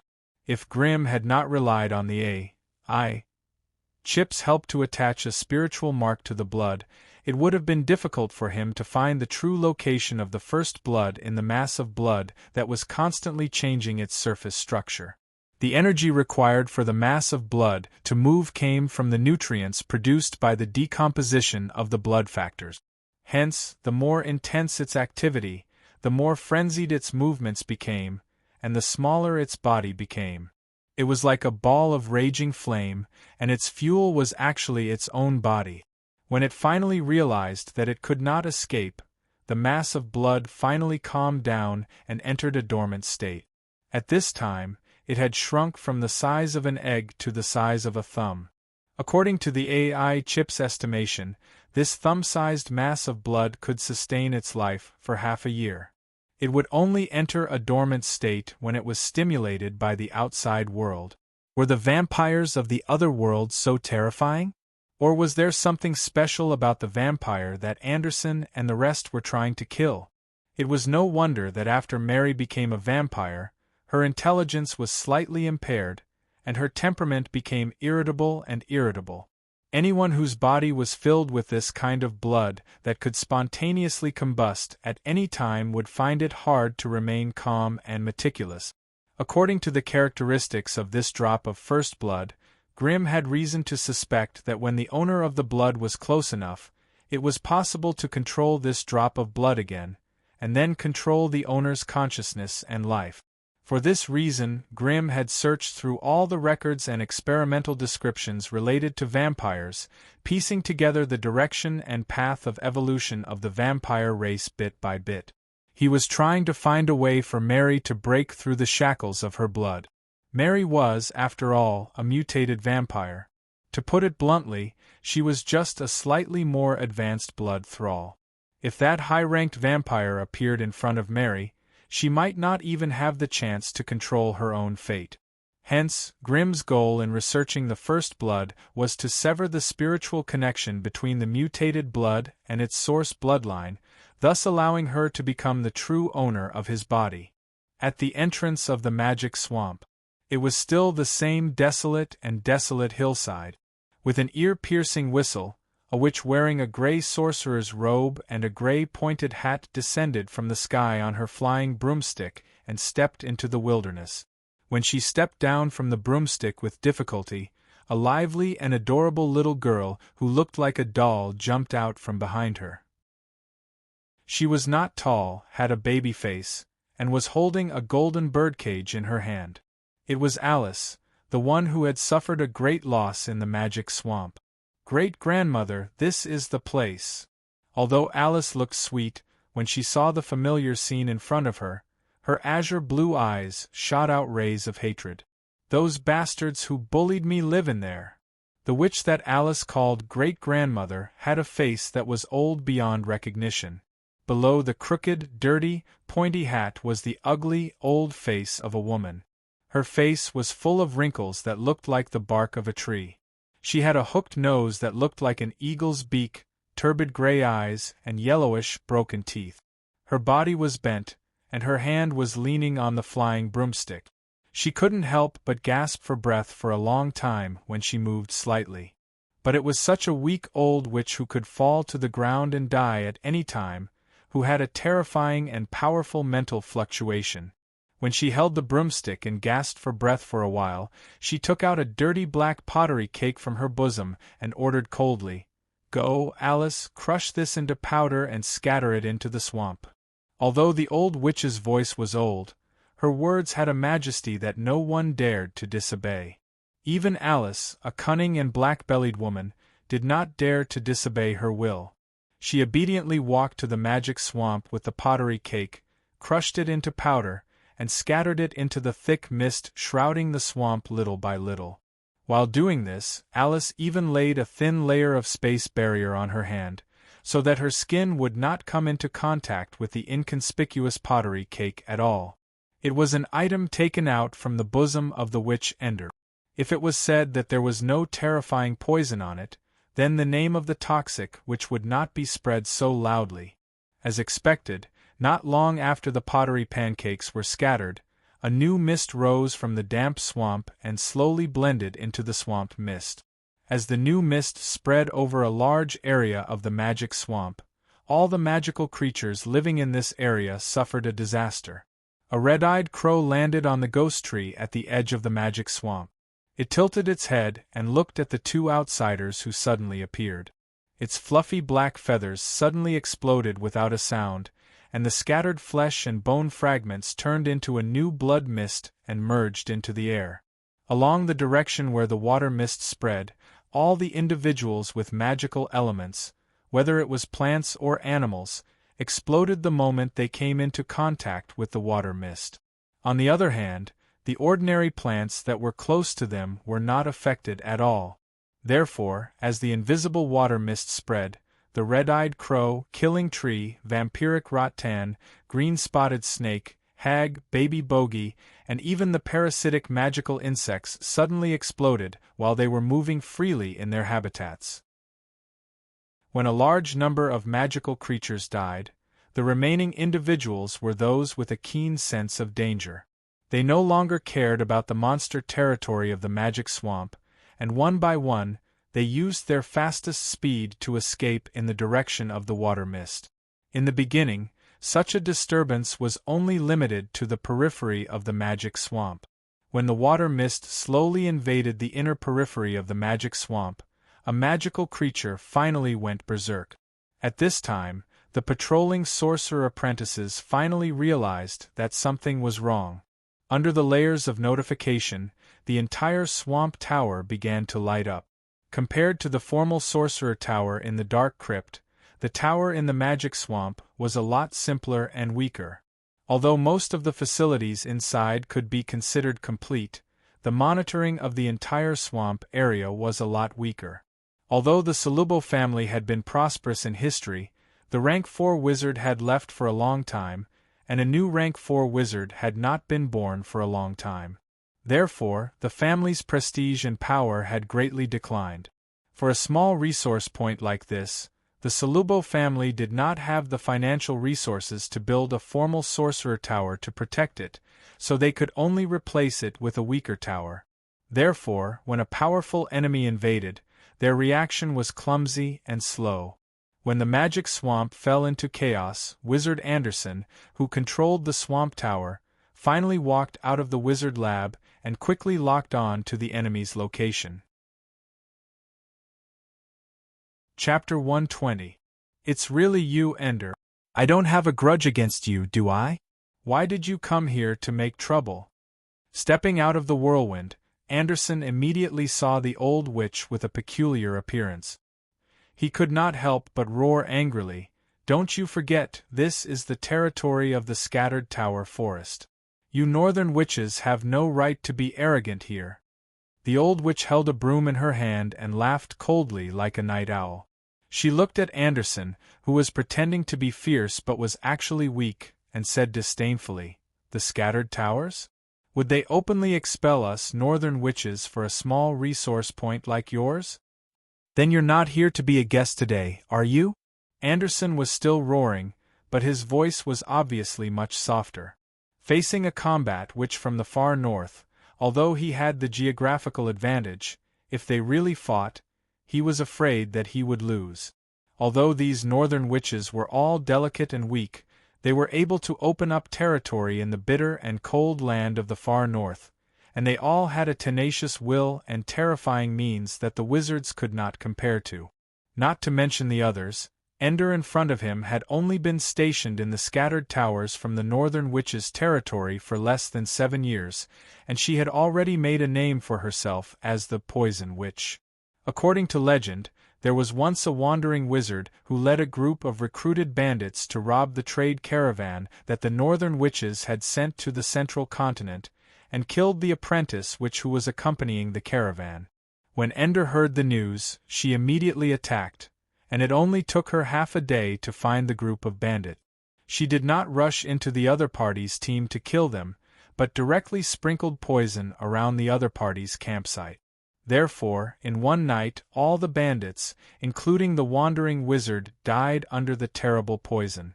In just this one battle, this fierce old witch from the far north had poisoned nearly 300 people to death, and the Poison Witch title was unparalleled. As a northern witch, she started a massacre in the Scattered Towers territory, which immediately caused a strong backlash from some of the wizard families in the central continent. However, in this matter, the old witch was after all, under the banner of avenging her disciple, so even if the local wizard families were dissatisfied, they could only acquiesce to her actions. Hence, whenever this venomous woman was mentioned, all the magi of the central continent could not help but feel troubled. After all, the central part of the continent was under the control of the Scattered Forest of Towers. There was no large-scale invasion of demonic creatures, and the natural environment was much better than the extreme north. Therefore, the witches here had done too much witchcraft research, and their combat abilities and means had deteriorated. They were far less ferocious than the northern witches. If it wasn't for the scattered tower forests' vast territory and abundant resources, the number of sorcerers here would not be able to compete with the three great sorcerer factions. After all, this was the private resource point of the Cerubo family. If it was any other magus of the same rank who came here to cause trouble, Anderson would have attacked without saying anything. But in the face of this infamous poisonous witch, even he, who had always been unsociable, did not dare to easily make a move. In the face of Anderson's questioning, the old poisonous woman sneered coldly. She turned around and called out, "Alice, come out and let Lord Anderson take a look at you, so that he won't continue muttering nonsense." When Anderson saw the little girl who jumped out from behind the venomous woman, his gloomy face turned as black as the bottom of a pot. "Ender, who is this little girl to you? I remember that she is under Deborah's tutelage." "You have a good memory. She is indeed learning under Deborah, but she is also my direct descendant. She is the most talented and potential apprentice which of the Moya family. Yet, I suffered a shameful sneak attack and humiliation from you. I will take revenge for this hatred today. Damn!" At this moment, Anderson did not know how many times he had cursed in his heart. Only the heavens knew that he had offended the descendant of the poisonous witch by casually teaching a high-level apprentice who had trespassed into the magic swamp a lesson. Could it be that his actions had angered the world's will, causing it to send down such a punishment to embarrass him? While secretly cursing his bad luck, Anderson snarled with a cold face, "This girl was indeed taught a lesson by me. What, you want to help her get back at her? Ender, don't forget, you are only a representative of the northern witches. Your attack on me will incite a war between the Magi families." "A war between families? Humph, would your Cerubo family declare war on the Moya family over such a small matter? But don't worry, I am not here today to teach you a lesson, but to help Alice get back at her." Hearing the venomous woman's words, the doll-like Alice's eyes turned slightly red, and she threw herself into her arms, acting like a spoiled child. She even turned around and glared at Anderson. "Then what do you want? I am punishing a little girl who was rude to me, and you want me to pay the price?" Anderson's tone became even lower. "Humph, I will accept your actions of teaching Alice a lesson. But the fact that your tower's acolytes attacked my Alice, we will settle the score. I will not bully the weak. Hand over those guys who hurt Alice and let them fight again. If your people win, I will turn around and leave, but if your people lose, you have to accept your fate." Anderson's gloomy face twitched a few times. He waved his hand and loudly chanted a spell that was hard to understand. Following the flash of a dense witchcraft halo on the top of the hill, 3 figures of different shapes suddenly appeared in the air. Wizard Anderson had the highest authority in the Swamp Tower, so he didn't need to communicate with Grimm and the others. He just used his authority to forcefully teleport Intik, Mary, and Grimm over. The 3 of them obviously didn't know what was going on, and they were all busy with their own things in their residences. Suddenly, a witchcraft halo flashed under their feet, and in a blink of an eye, they appeared in the wilderness. The 3 of them were confused at first, then shocked. When they saw Wizard Anderson, they quickly bowed and quietly waited for his orders. "It's them. They are all big bad guys, and they took turns to hurt me. Especially that vile vampire. He even sucked a lot of my blood." Just as Alice jumped out angrily and cursed, the poison woman who brought her here frowned deeply. 2 quasi-wizards and 1 advanced acolyte. Why is this rank so different from what Alice had described? "Alice, are you sure it's them? Why is it so different from what you said?" Poison Woman's face turned cold. "It's them. But they were still advanced acolytes at that time, and this." Alice pointed at Grimm, her cute face flashing with a malicious light. This guy was only a beginner acolyte at that time.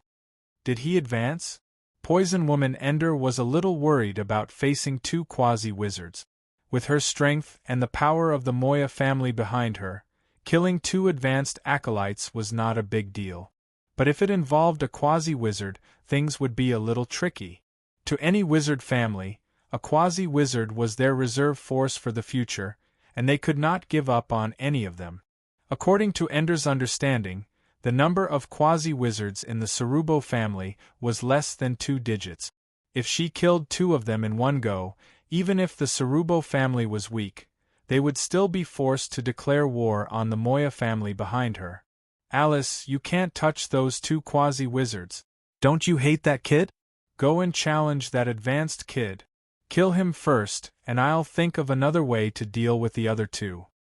Without saying anything, Poison Woman Ender had already sent his thoughts into Alice's mind through telepathy. Alice, who was in the middle of cursing, was slightly stunned.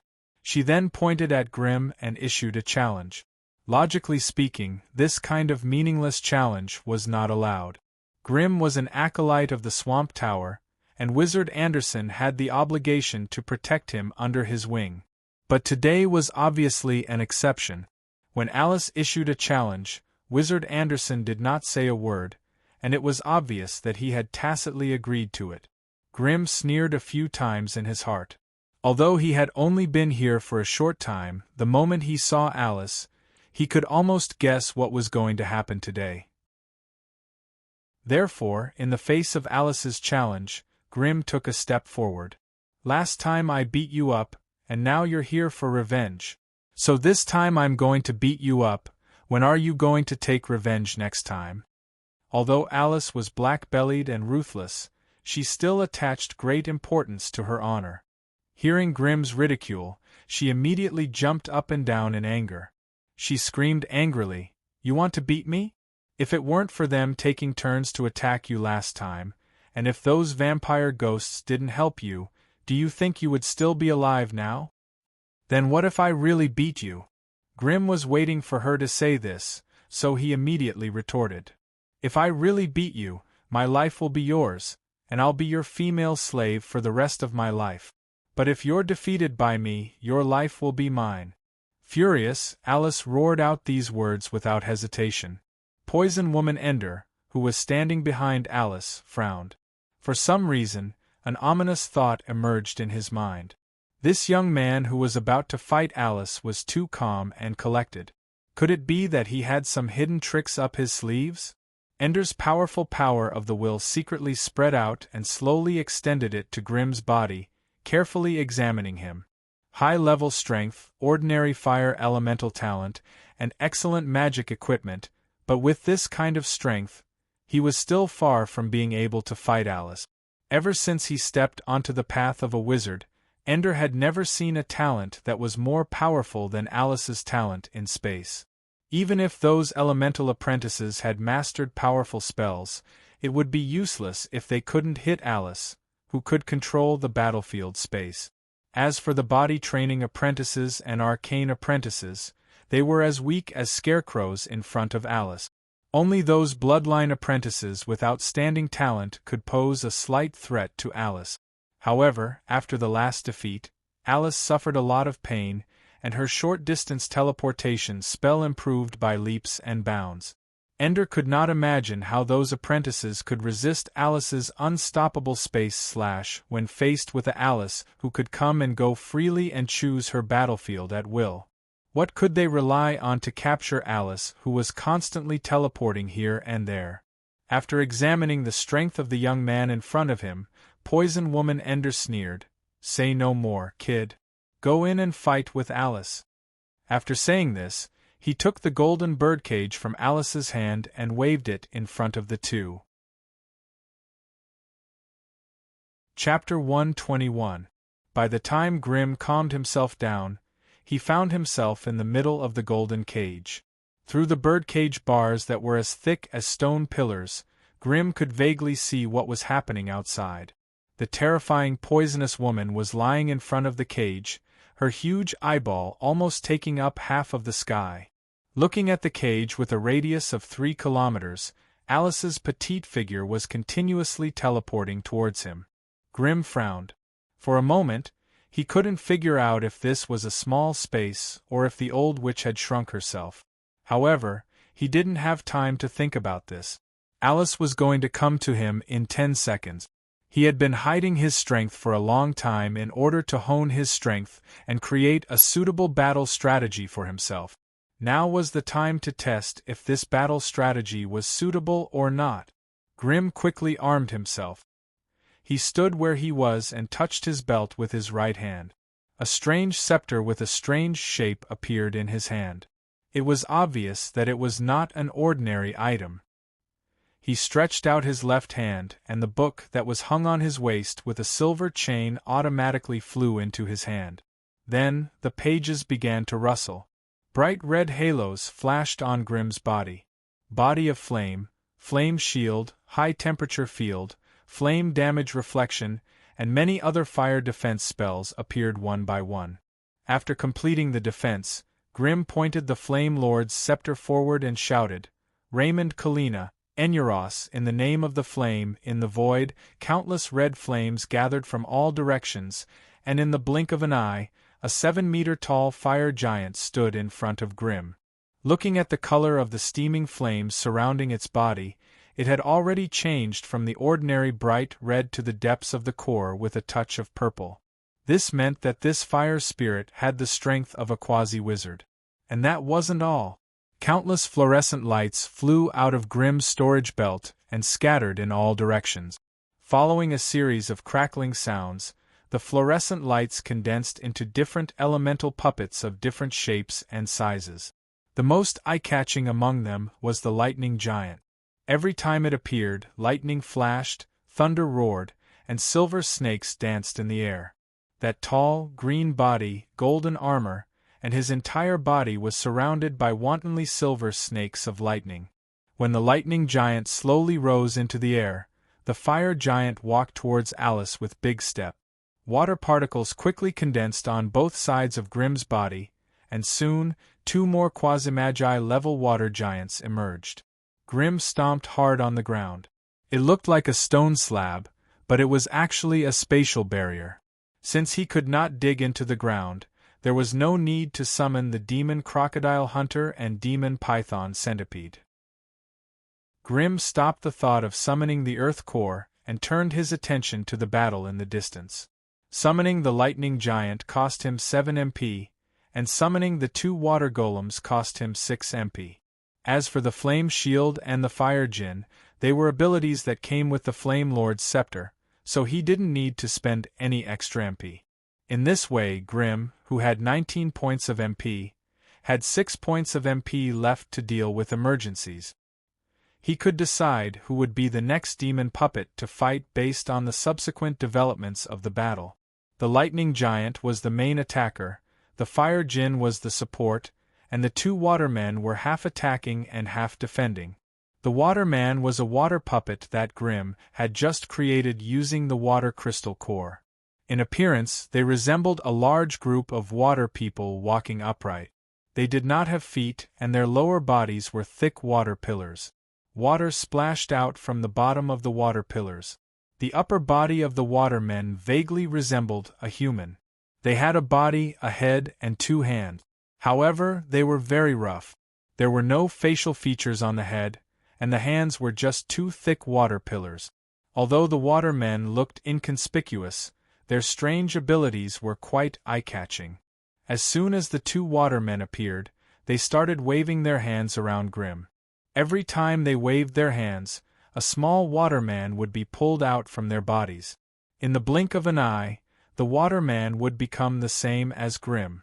Even their equipment and spells were the same. The 2 watermen worked together and created 12 Grim in almost an instant. After the 13 Grims changed positions in a dazzling manner, Grim, who was mixed in the crowd, smiled widely. There were so many of them. To be honest, even Grim couldn't help but feel a little nervous when there were so many of them. That wasn't the end of it. As the 2 water golems waved their hands, a large amount of mist rose and covered the heads of the Grim group with a hazy mist. Looking at it from the outside, the inside was blurry, and it was difficult to see the real scene clearly. At that moment, not only Alice, who was standing in front of Grim, was about to collapse, even the two wizards outside the cage had different expressions on their faces. Of course, Wizard Anderson was surprised at first, then he was gloating. The massacre that was supposed to be one-sided had become unpredictable because of the mysterious kid's sudden outburst. Although he could sense that his control over Mary was getting weaker and weaker due to Grim's existence, he had long wanted to kill Grim without batting an eyelid. But on such an occasion, Anderson was more than willing to see that hateful Alice's head bruised and bleeding. He still had time to deal with that kid, so Wizard Anderson let go of his worries and cheered for Grim from the bottom of his heart for the first time. Some people were happy, some people were sad. While Anderson was silently watching the battle with a strange smile on his face, Poison Centipede Ender's face became cloudy and uncertain. Damn it, what kind of abilities does this kid have? Electric men, water men, fire men. These elemental puppets all had the strength of a quasi-wizard. How could he control them? Could it be that old bastard Anderson had a premonition that I would come, so he gave him these advanced magic items? But that didn't make sense. How could an advanced wizard apprentice control so many quasi-wizard elemental puppets? It was no wonder that Poison Centipede was so surprised. Summoning a normal elemental puppet required a lot of power of the will. If Grimm's magic puppets were not specially optimized and designed by the AI chip, a single lightning giant would have taken up more than half of his power of the will. How could he fight against Alice with the magic puppet team? In a corner outside the cage, Evil Worm Endix silently stared at Grimm's methods. A huge wave of anger had already set off in his heart. Damn it, how could this bastard have such terrifying methods? Putting himself in Endix's shoes, even he would have a headache when facing multiple quasi-wizard elemental puppets, not to mention Alice, who had always been alone. Just as everyone outside the cage was staring at the fierce battle that was about to break out in the golden birdcage, Alice, who was involved in it, was about to go berserk. Last time, the poor guy could only run away in panic. Now, he had summoned so many elemental puppets and looked like he was going to beat her up. Alice's heart felt like it was thrown into a pot of boiling oil. It was extremely torturous, and she couldn't believe it at all. But before she could think too much, the lightning giant with electric snakes dancing all over its body had already rushed towards her. In an instant, a powerful high-voltage electric current covered her entire field of vision. Alice didn't want to fight a powerful elemental puppet head-on, so she flashed away from where she was standing. This time, her teleportation target was right above that damned bastard's head. She had already made up her mind. After getting rid of those annoying elemental puppets, the first thing she would do was to cut that bastard into 8 or 10 pieces with her space cut. But to Alice's horror, when she stepped out of the void, the lightning giant also appeared next to her in a flash of lightning. Accompanied by a burst of crackling sounds, a lightning whip surrounded by electric light lashed at Alice's body with a whistling wind. Bastard, why is this lightning giant chasing after me so closely? This thought quickly flashed through Alice's mind. But before she could think of an answer, her figure flashed and she disappeared again. Just now, it must have been because her motive was too obvious, which allowed the lightning giant to capture her teleportation location. This time, it definitely won't be able to guess it. With the idea of teasing the lightning giant, this time, Alice chose the teleportation point to be 30 meters behind Grimm's group. As soon as she came out of the void, Alice pulled with both hands, preparing to pull out a space blade and ruthlessly attack the group of Grimm. But before the space crack in her hand stabilized into the ideal space blade, the terrifying lightning whip once again curled up from behind, fiercely lashing towards her back. Hashtag and %yen. At this moment, Alice's heart was filled with endless anger, but more than that, she felt a chill from the bottom of her heart. How is this possible? How did this brainless lightning giant find out where I would teleport twice in a row? This was simply an impossible task. With endless resentment, Alice once again disappeared on the spot. This time, after Alice appeared 60 meters to the left of Grimm's group, she did not rush to attack like last time. Instead, she carefully monitored the movements around her. Sure enough, less than a second after she teleported, the powerful lightning giant also appeared in a flash of lightning. And the position it appeared in was still 5 meters behind her.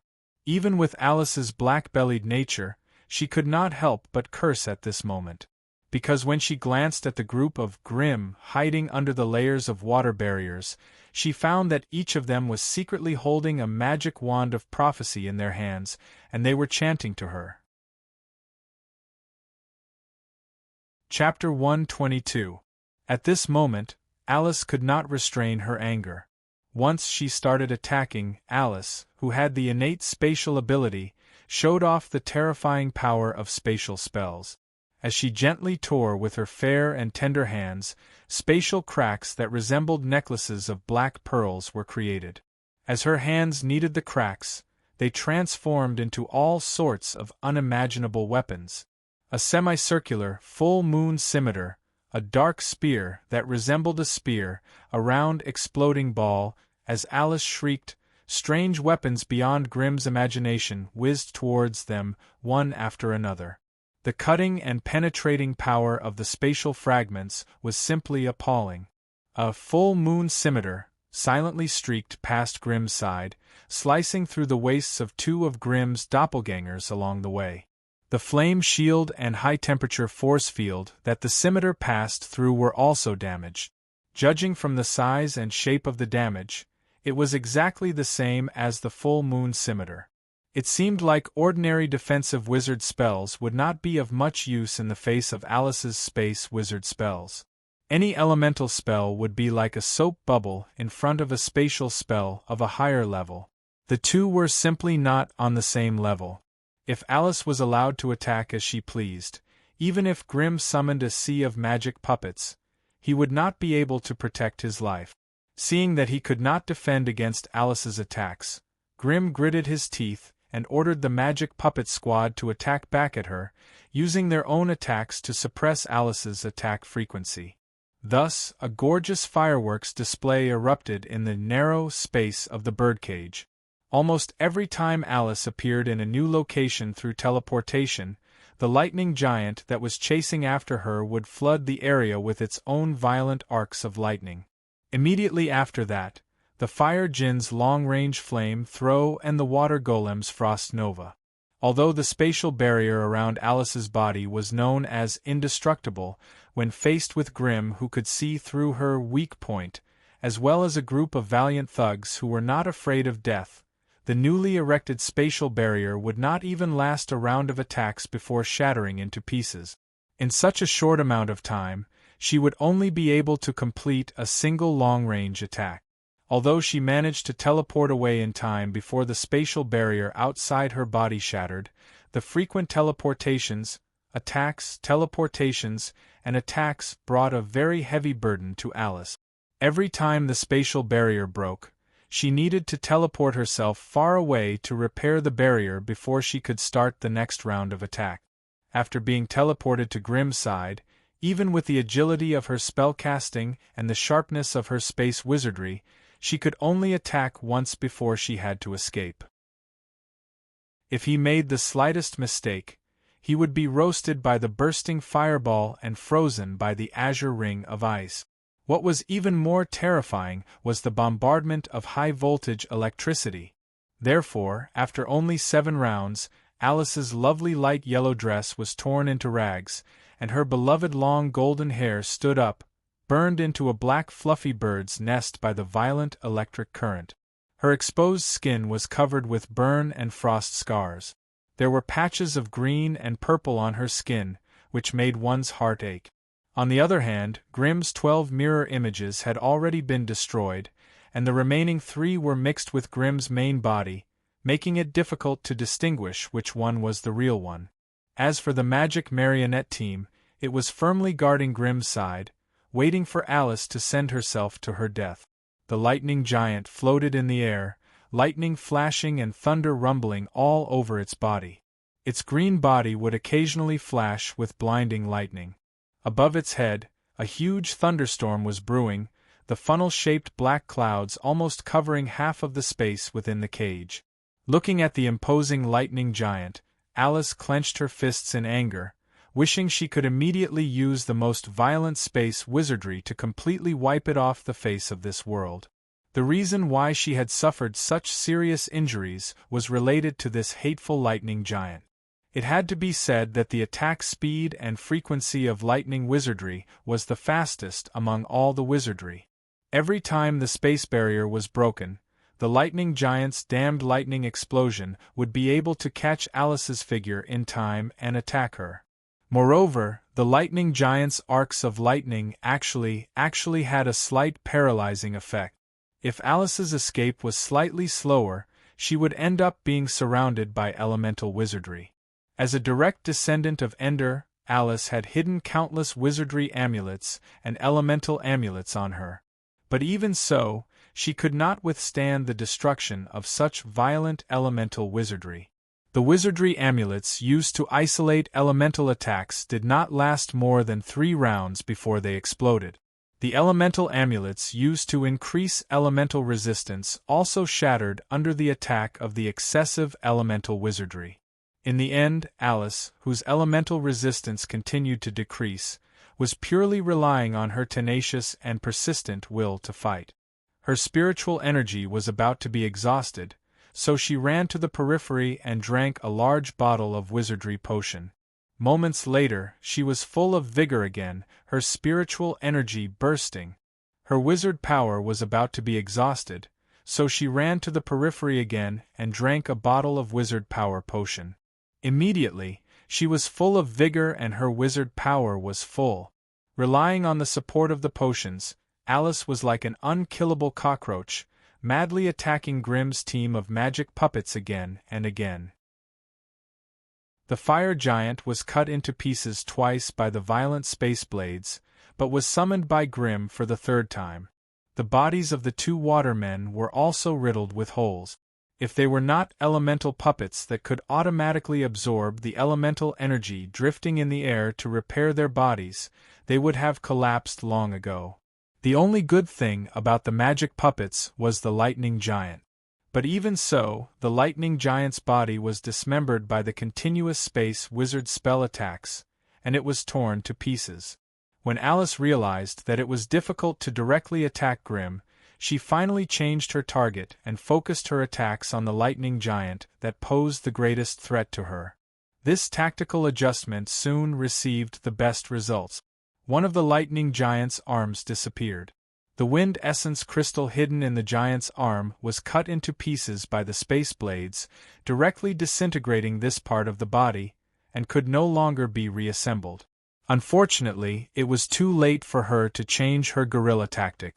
Just when Alice successfully destroyed the lightning giant's left arm, the lightning giant's fierce whip also shattered the space barrier and wrapped around her petite body.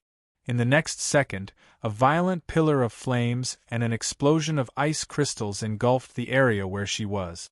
Before Grimm could see the result of this attack, a violent, thunder-like, egg-shaped shock wave was released from where Alice was. In the area swept by the shock wave, the entire space was shattered like a mirror. Space shattered and the void trembled. All matter in that area would be annihilated and reformed, and all living beings in that area would instantly vanish. The lightning giant was the closest to the area. Although it had escaped early, most of its body was swept away by the shattering of the space. With a flash of lightning, the lightning giant appeared 300 meters away, but only half of its body and head remained of its originally tall and mighty body. As for the other parts of its body, they were all cut off by the spatial crack. The fire giant's battered body collapsed once again. Grimm hid in the distance, the muscles on his face constantly twitching. The summoning of the fire giant on the Flame Lord's scepter had been used up, so he would not be able to summon them again today. The violent space shockwave spread outwards at an extremely fast speed. Even with Grimm's agility enhancement, he could barely escape from its attack range. The two watermen also turned into a wave and quickly escaped. Unfortunately, one of them was still caught up by the violent space shockwave and instantly turned into a spray of water. The remaining one barely managed to escape. He reassembled his body beside Grimm and stood on guard. When the spatial cracks in the core area of the space shockwave began to slowly close up, Grimm stopped and turned around to see Alice through the dense spatial fragments. At this moment, Alice was as violent and fierce as a god. Her long dress was torn to shreds, revealing her exquisite and lovely body. Her eyes were closed, her fists were clenched, and she was screaming towards the sky. The space shockwave that engulfed half of the space in the cage just now was the last attack she made under the intense stimulation of danger. After launching this attack, the power of space within her body was completely exhausted. Two streams of blood suddenly flowed from the corners of Alice's closed eyes. Her delicate and weak body was like a withered leaf that was shivering in the cold wind. Finally, she silently floated down from the sky. She lost. She was defeated in the fairest duel by the enemy she looked down upon. This ruthless reality stabbed Alice's heart. She, who had lost all her strength, just wanted to die in the cage and never have to face the reality that she was unwilling to admit. But the next moment, her cold and weak body was caught in a warm embrace. In the next moment, an unfamiliar robe draped over her body. Opening her blurry eyes and looking at the unforgettable figure, Alice muttered, "You bastard." Then, she fainted. Grimm looked at the weak little girl in his arms, and could not help but scream in his heart, "You can't die. You can't die. Otherwise, your wizard granny will definitely go berserk." The space shook. The scenery in front of him changed, and Grimm felt the weight in his arms lighten. Alice had been snatched away by Poison Woman Ender. He placed Alice on the ground and carefully examined her several times to make sure that she had only fainted due to overexertion. Only then did Poison Centipede Ender feel relieved. She turned around and stared at Grimm for a long time until Grimm's hair stood on end. Only then did Poison Woman Ender reveal a gloomy smile that was uglier than crying, "Kid, you're good. Very good. I'll remember you." After saying these words, Poison Woman Ender carried Alice on her flying broom and disappeared into the horizon in the blink of an eye. Only Quagmire and the others were left in the field, staring at each other in a daze. Chapter 123. Alice's incident took the shortest amount of time to settle down. Most of the tower's acolytes didn't even know what had happened before the incident was over. Not to mention Wizard Anderson, who rarely showed up before the acolytes. Even the evil bug in Tick, who had been watching the whole process, had become much quieter and more taciturn. Apart from Mary, who wasn't surprised at all by Grimm's behavior, the other two were extremely surprised. Tick, in particular, was so disturbed that he couldn't even eat or sleep. Although Grimm had never openly expressed his hostility towards him, as a bloodline acolyte with abnormal development, Tick had always followed the principle of attacking all potential enemies first and working hard to create an advantageous position in his circle of life. In the past, due to the limitations of his personal strength, he had to maintain a relative balance with the other two. However, after the breakthrough in the trial mission, he could no longer suppress his nature. He had already appeared and subdued the Mad Girl and Hawkeye. If he hadn't witnessed that strange kids' battle, he might still have thought that the scales of victory were more in his favor. Mary, aside from running fast, was useless in terms of attack and defense. She was no match for him at all. As for that Grimm, he was just a high-ranking acolyte. What could he do? However, the battle between Alice and Grimm in the birdcage deeply touched Tick. From that day onwards, he kept asking himself if he was the one fighting Grimm in the birdcage. Would he be able to break through the defense of the group of elemental puppets and attack Grimm? The answer was obviously not what he wanted to hear. From that day onwards, he became silent. In a dark secret room, Intik sat quietly in a dark corner with a black robe draped over him. He didn't say a word. There was only a single magic torch on the far wall of the secret room. Not only did the dim, flickering light not illuminate the space, it made the place even more gloomy and frightening. There was no furniture in the secret room, not even a common table or chair. Even Intik was sitting cross-legged on the cold floor. Behind him, in a dark corner where the light couldn't reach, a mysterious bulging cocoon hung there. Rather than calling this a secret room, it was more like a nest. Beside Intik, countless black beetles swarmed the floor like a tidal wave. Here and there they ran, and there was a constant scrape of limbs on the floor. As if affected by these beetles, Intik's body, which was shrouded by the black robe, began to undulate. It was as if there were millions of beetles trying to dig their way out and merge with the beetles outside. Just as the black beetles were causing a ruckus, Intik finally raised his head. 2 balls of dark green fireflies lit up under the shadow of his hood. A sharp insect hiss rang out in the secret room. Intik opened his mouth wide, and a strange insect head poked out from between his layered lip. The insect hissing just now had come from its mouth. Hearing this insect hiss, the originally restless insect swarm calmed down again. The black beetles gathered around Intik, as if they were subjects worshipping their lord. They crawled quietly and waited for their master's orders. Intik casually picked up a black beetle and tossed it into his mouth. Crunching noises could be heard as he chewed on the beetle. Stinky green worm juice spilled out from his open mouth. The pungent smell made the air in the secret chamber even more polluted. Is this the path you've chosen for yourself? It's really strange. An old voice abruptly sounded in the secret chamber. Lord Anderson, you've finally come. Intik raised his head slightly, as if he wasn't surprised by the sudden appearance of this voice. You knew I'd come? The old voice had a tinge of surprise. It was the voice of the master of the Swamp Tower, Anderson. Of course. As long as you're still the master of the tower, you'll contact me sooner or later. Then you should have guessed why I'm here, right? You want me to help you deal with Grim. Smart kid. You've guessed correctly. I do need you to get rid of that detestable brat. I'm sure you'll be more than happy to do it. Then, Lord Anderson, may I ask, do you still need someone else's help to kill an advanced acolyte? Don't tell me you'll bring about some unbearable consequences if you just kill him? The evil insect Intik was obviously not an idiot. He didn't want to become someone else's weapon if he didn't figure this out. That's because I still want to control that little vampire. She's the key sample for my next blood study. However, with her relationship with that brat, if I directly attack her, I'm afraid it'll be very difficult to control her, Wizard Anderson finally said after a moment of silence. With that brat's fighting ability yesterday, do you think I can easily beat him?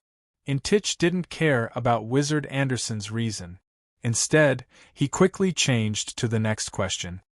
With my judgment, it'll be very, very difficult. If it's just you, you'll definitely die. However, you seem to have formed some kind of evil insect alliance. If you add in the strength of this alliance, it might be possible. But what's in it for me to do all this? Instead, I'll provoke that quasi-wizard Mary for nothing. What if I say I can make you stronger? Your contracted partner is that insect queen, right? A carrion beetle queen. To think that you could encounter such a good opportunity. It seems like you were really lucky in the past. Right now, you're probably worrying about how to increase your strength. Right now, your life is tied to that carrion beetle queen. Not only do you need to bear the burden of your own advancement, you also need to bear the burden of the carrion beetle queen's advancement. This way, although your half-insect body will give you an advantage against opponents of the same rank, it will drag you down a lot in terms of advancement speed. Did you eat 1 or 2 quasi-wizards in this trial mission? If you didn't have such a fortuitous encounter, you wouldn't have been able to successfully advance to a quasi-wizard. What about after that? Are you going to eat a few more wizards just to advance to a wizard? Lord Anderson, I understand what you mean. So, do you have any better suggestions for my current situation? Of course it's to strengthen yourself, Anderson reprimanded disdainfully. Although you are now a contracted creature with that insect queen and share your life, there is still a problem of dominance. If you become stronger, it will naturally become your best servant. However, if its evolution speed surpasses yours, even though you won't have to worry about your life, I'm afraid that it will be the true master of this body for most of the time. So, how can I quickly strengthen myself? Kakik. Kid, you've probably forgotten how I turned Mary into what she is today. As long as you join my witchcraft experiments, I guarantee that I can give you a body that is not any weaker than Mary's. I agree to this condition. So, what do you need me to do? First, I need a drop of blood from that insect queen of yours. Only by obtaining its blood can I accurately concoct a mutation blood suitable for your physique. After pondering in silence for a long time, Intik finally nodded in agreement. Seeing that Intik had agreed, the Magus Anderson immediately urged him to hand over a drop of insect queen blood. Intik clenched his teeth and opened his lotus petal-like mouth. That insect head once again revealed a small part of its body. The insect hissed mournfully, causing the black carrion beetles around Intik to become violent and agitated. However, under Intik's pressure, that insect head still opened its mouth and spat out a drop of strange, smelly, sticky liquid. The air in the secret room trembled slightly. As soon as that drop of liquid left the insect head, before it could even land on the ground, it was caught by a ripple of the void. The light of teleportation flashed, and the liquid disappeared mysteriously. Intik's complex compound eyes shone brightly. It was obvious that he was secretly shocked by Wizard Anderson's tight control over the high tower. Kid, you're very wise. Alright, with this thing, I can concoct the mutation blood very quickly. When you also have the bloodline of a vampire, that will be the time for you to shine. Sensing Wizard Anderson's powerful spiritual force, Intik slowly retreated from the secret room. That evil insect Intik once again hid himself in the boundless darkness. In the darkness where no one could spy on him, the hissing sounds of insects could be heard incessantly. No one knew what he was intensely communicating with that insect queen. The entire space was filled with a sinister and strange atmosphere. Returning to his residence, Grimm once again entered the enclosed circle of life. Deep meditation, reading books, experimenting with spells. These dry and dull activities had become his daily routine. For some reason, a deep sense of danger enveloped Grimm's body and mind, urging him to continuously accumulate knowledge and strengthen himself. He had a feeling that if he didn't use all his strength to run, something terrible would happen to him. Although it was hard to explain where this sense of danger came from and who it came from, Grimm believed it without a doubt and put it into action. Moreover, the few days of witchcraft research had brought him great benefit.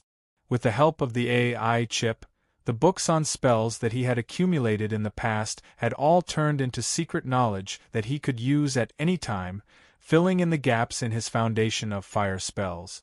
Thus, unknowingly, the flame shield and high-temperature force field had become his, and his mastery of the body of flame had increased from 37% to 41%. Chapter 124. Ever since the last mandatory mission was completed, the swamp tower was like a blocked waterway that was suddenly opened up. The flowing water outside naturally began to affect the life inside. Obviously, Wizard Anderson was not happy about this change. However, facing the will of the entire scattered tower forest, even the rank 3 wizard from the Salubo family did not dare to go against it. What could he do? Therefore, when the apprentices returned one after another, the mission hall of the swamp tower that had been abandoned for a long time was once again opened. On the mission panel, There were countless real-time missions refreshed daily, ranging from high-level missions to hunting wild wizard-level monsters that only quasi-sorcerers could participate in, to trivial missions such as gathering resources, banishing monsters, investigating strange incidents, and so on. Even in the central continent, which was the main settlement area of human society, there were hundreds and thousands of strange incidents that left people speechless every day. Perhaps a monster had been spotted near a border town, or a village in the wilderness had suffered an inexplicable attack, or an expedition team had discovered a wild resource point. Whenever something like this happened, the scattered Tower Forest would include it in their internal system and issue a limited-time mission to all the apprentices in the central continent. Using this method, the resources of the apprentices in the central continent were fully mobilized. Not only did they train the apprentices, but they also solved the hidden dangers at the border.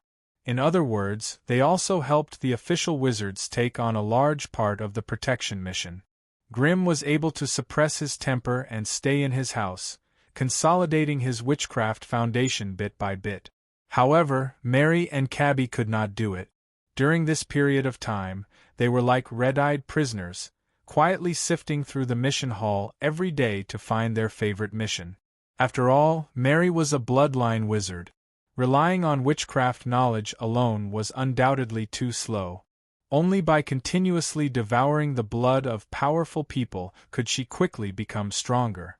Therefore, she was the most enthusiastic and diligent when it came to choosing missions. In less than a month, she had already completed 2 missions and earned herself 20 contribution points. Unfortunately, the missions she chose were all around the Swamp Tower. This was already a highly developed and familiar area of human society. Even if there were monsters that occasionally broke into this place, there would not be a single quasi-wizard-level monster. Therefore, she had to look further ahead. Soon, a suitable mission appeared before her eyes. A war-creature camp that had migrated from the depths of the forest had suddenly appeared at the Timbermaw stronghold 7,000 miles away. Hence, the locals had issued a mission to recruit quasi-sorcerers or high-ranked acolytes, preparing to exterminate this camp. When Mary invited Glum to go with her, Glum refused. As an elemental wizard who was going to specialize in fire element, Grim felt that he had to choose a more specific mission. The last time he soaked in the underground lava pool of the Dark Crypt, he had benefited a lot, so he wanted to find a volcanic environment to continue the evolution of his physique of flame. He had a feeling that if he wanted to advance to a wizard steadily, the body of flame would be very important to him. Fortunately, on the 3rd day after Mary left excitedly, KB, who had been waiting in the quest hall, immediately ran back to find Grim. A quest suitable for him had appeared. This was a resource collection mission that was not very dangerous, and the execution location of the mission was inside a volcano that erupted regularly. Mount Cotopaxi was located at the eastern border of the Sydney region. It was rich in high-quality fire diamonds, which were also the main source of income for the local wizard families. Mount Cotopaxi was a very powerful active volcano. Out of the 12 months of every year, there would be 9 months where it was extremely dangerous. At this time, even the wizards were not willing to take the risk of entering its interior. It was only during its short 3-month break that Mount Cotopaxi would calm down a little, giving the nearby wizard families the opportunity to enter and collect the underground fire diamonds. Although the 3-month break was the volcano's temporary activity period, the temperature inside the volcano was still shockingly high. Moreover, most of the underground fire diamonds were at the edge of the lava pool or floating within the lava pool. If one wanted to collect them, of course, ordinary people would not be able to do it. Only those advanced sorcerer apprentices with elemental resistance could do it. Hence, during the volcano's temporary break every year, in order to increase the efficiency of the underground fire diamonds, the local wizard families would not only send their own members to collect them, but they would also issue missions to the public. Any acolyte who entered Mount Cotopaxi only needed to hand over a certain amount of underground fire diamonds at the end of the mission, and the rest would be their mission reward. Hence, every year before the volcano went into a temporary break, this mission would be issued immediately. Grimm rushed to the quest hall and accepted the underground fire diamond collection mission without any hesitation. Looking at the mission description, this mission was only open to 20 people, and Grimm was the 19th acolyte to accept the mission. Almost at the same time he clicked on the mission disappeared from the interface.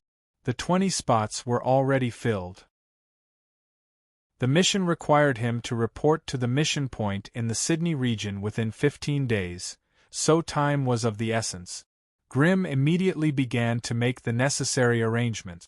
The first problem was how to settle KB the Goblin. KB the Goblin was timid and not a qualified warrior. Instead, he was interested in becoming a goblin merchant. Because of this, Grimm left KB in the Swamp Tower and gave him all the resources that he could not use for the time being. For example, the magic gems he brought back from the Dark Crypt, the magic equipment from the corpses of the fallen acolytes, and Grimm's remaining 4 bottles of concentration potion. These things were no longer suitable for Grimm's current path, so he gave them to KB and they became the treasures of his newly opened goblin shop. These things were nothing in the eyes of the quasi-sorcerers who came from large families, but in the Swamp Tower where resources were scarce, it had become a magical place that all the low-level and mid-level apprentices sought after fervently since the day the gnome shop opened. Concentration potion? What's that? How come I've never heard of it before? A bottle of potion can increase spiritual force by 0.5 to 0.7 points. How can there be such a magical potion in this world? As for the so-called side effects of the concentration potion, they were nothing in the eyes of these acolytes who would do anything to increase their strength. One had to know that in the Swamp Tower, most sorcerer apprentices would only get 2 or 3 points of mental strength through meditation every day.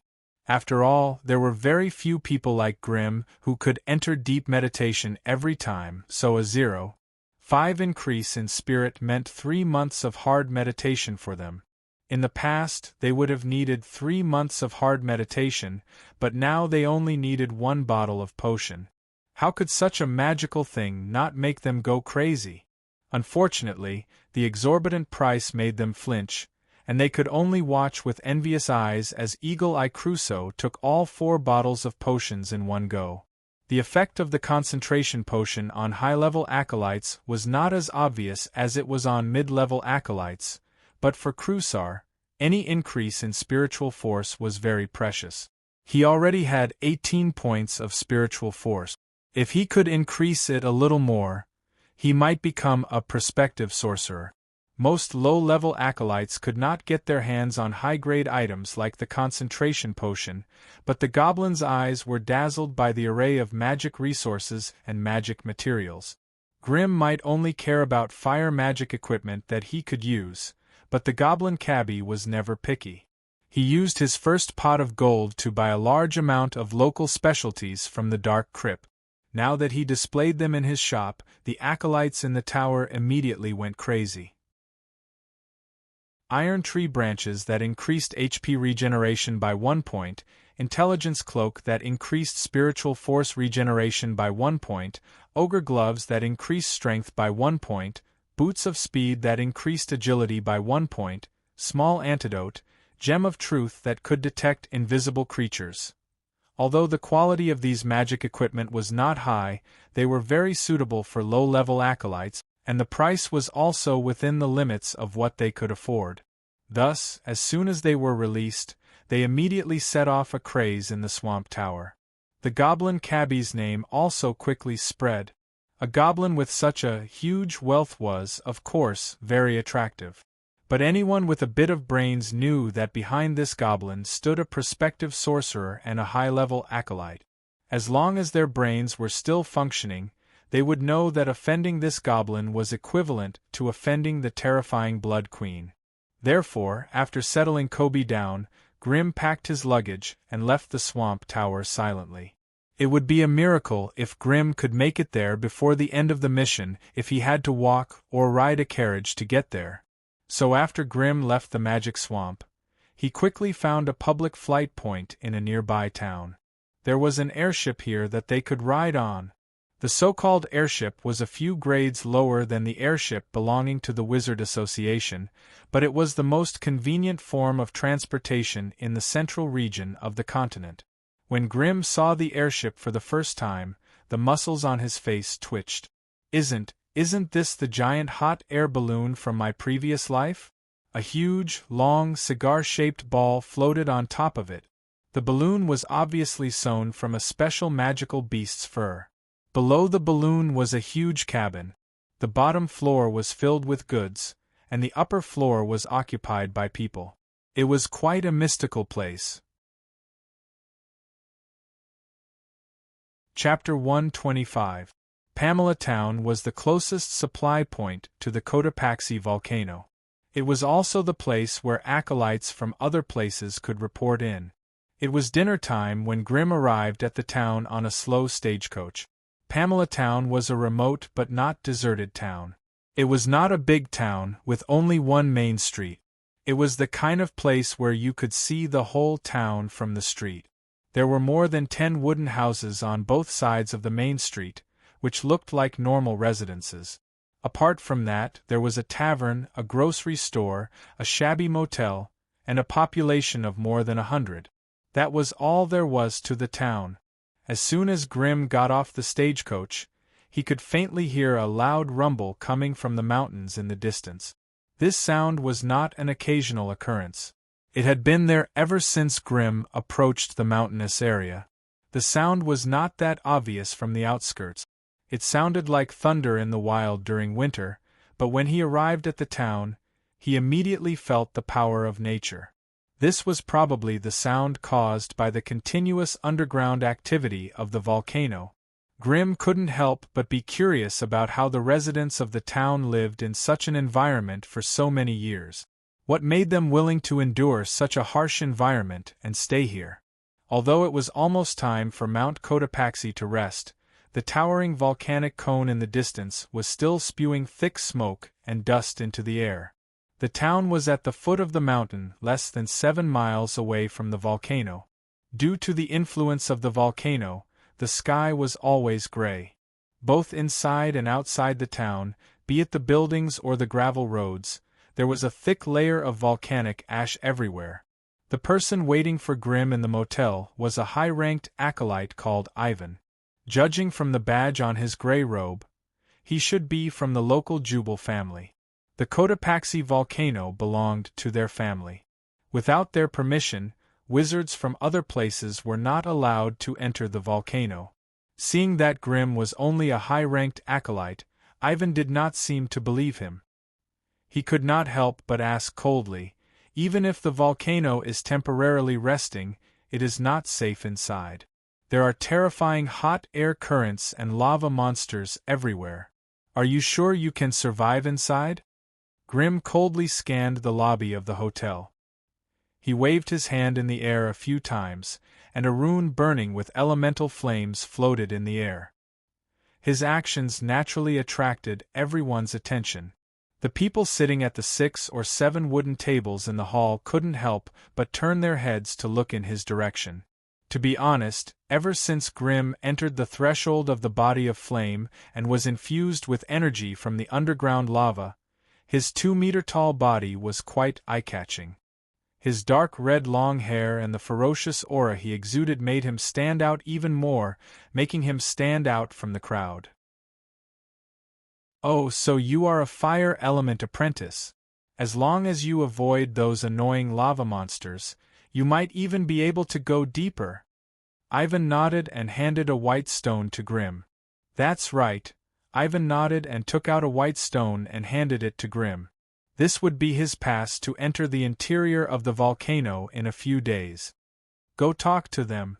The people in the lobby are all acolytes who came here for a mission.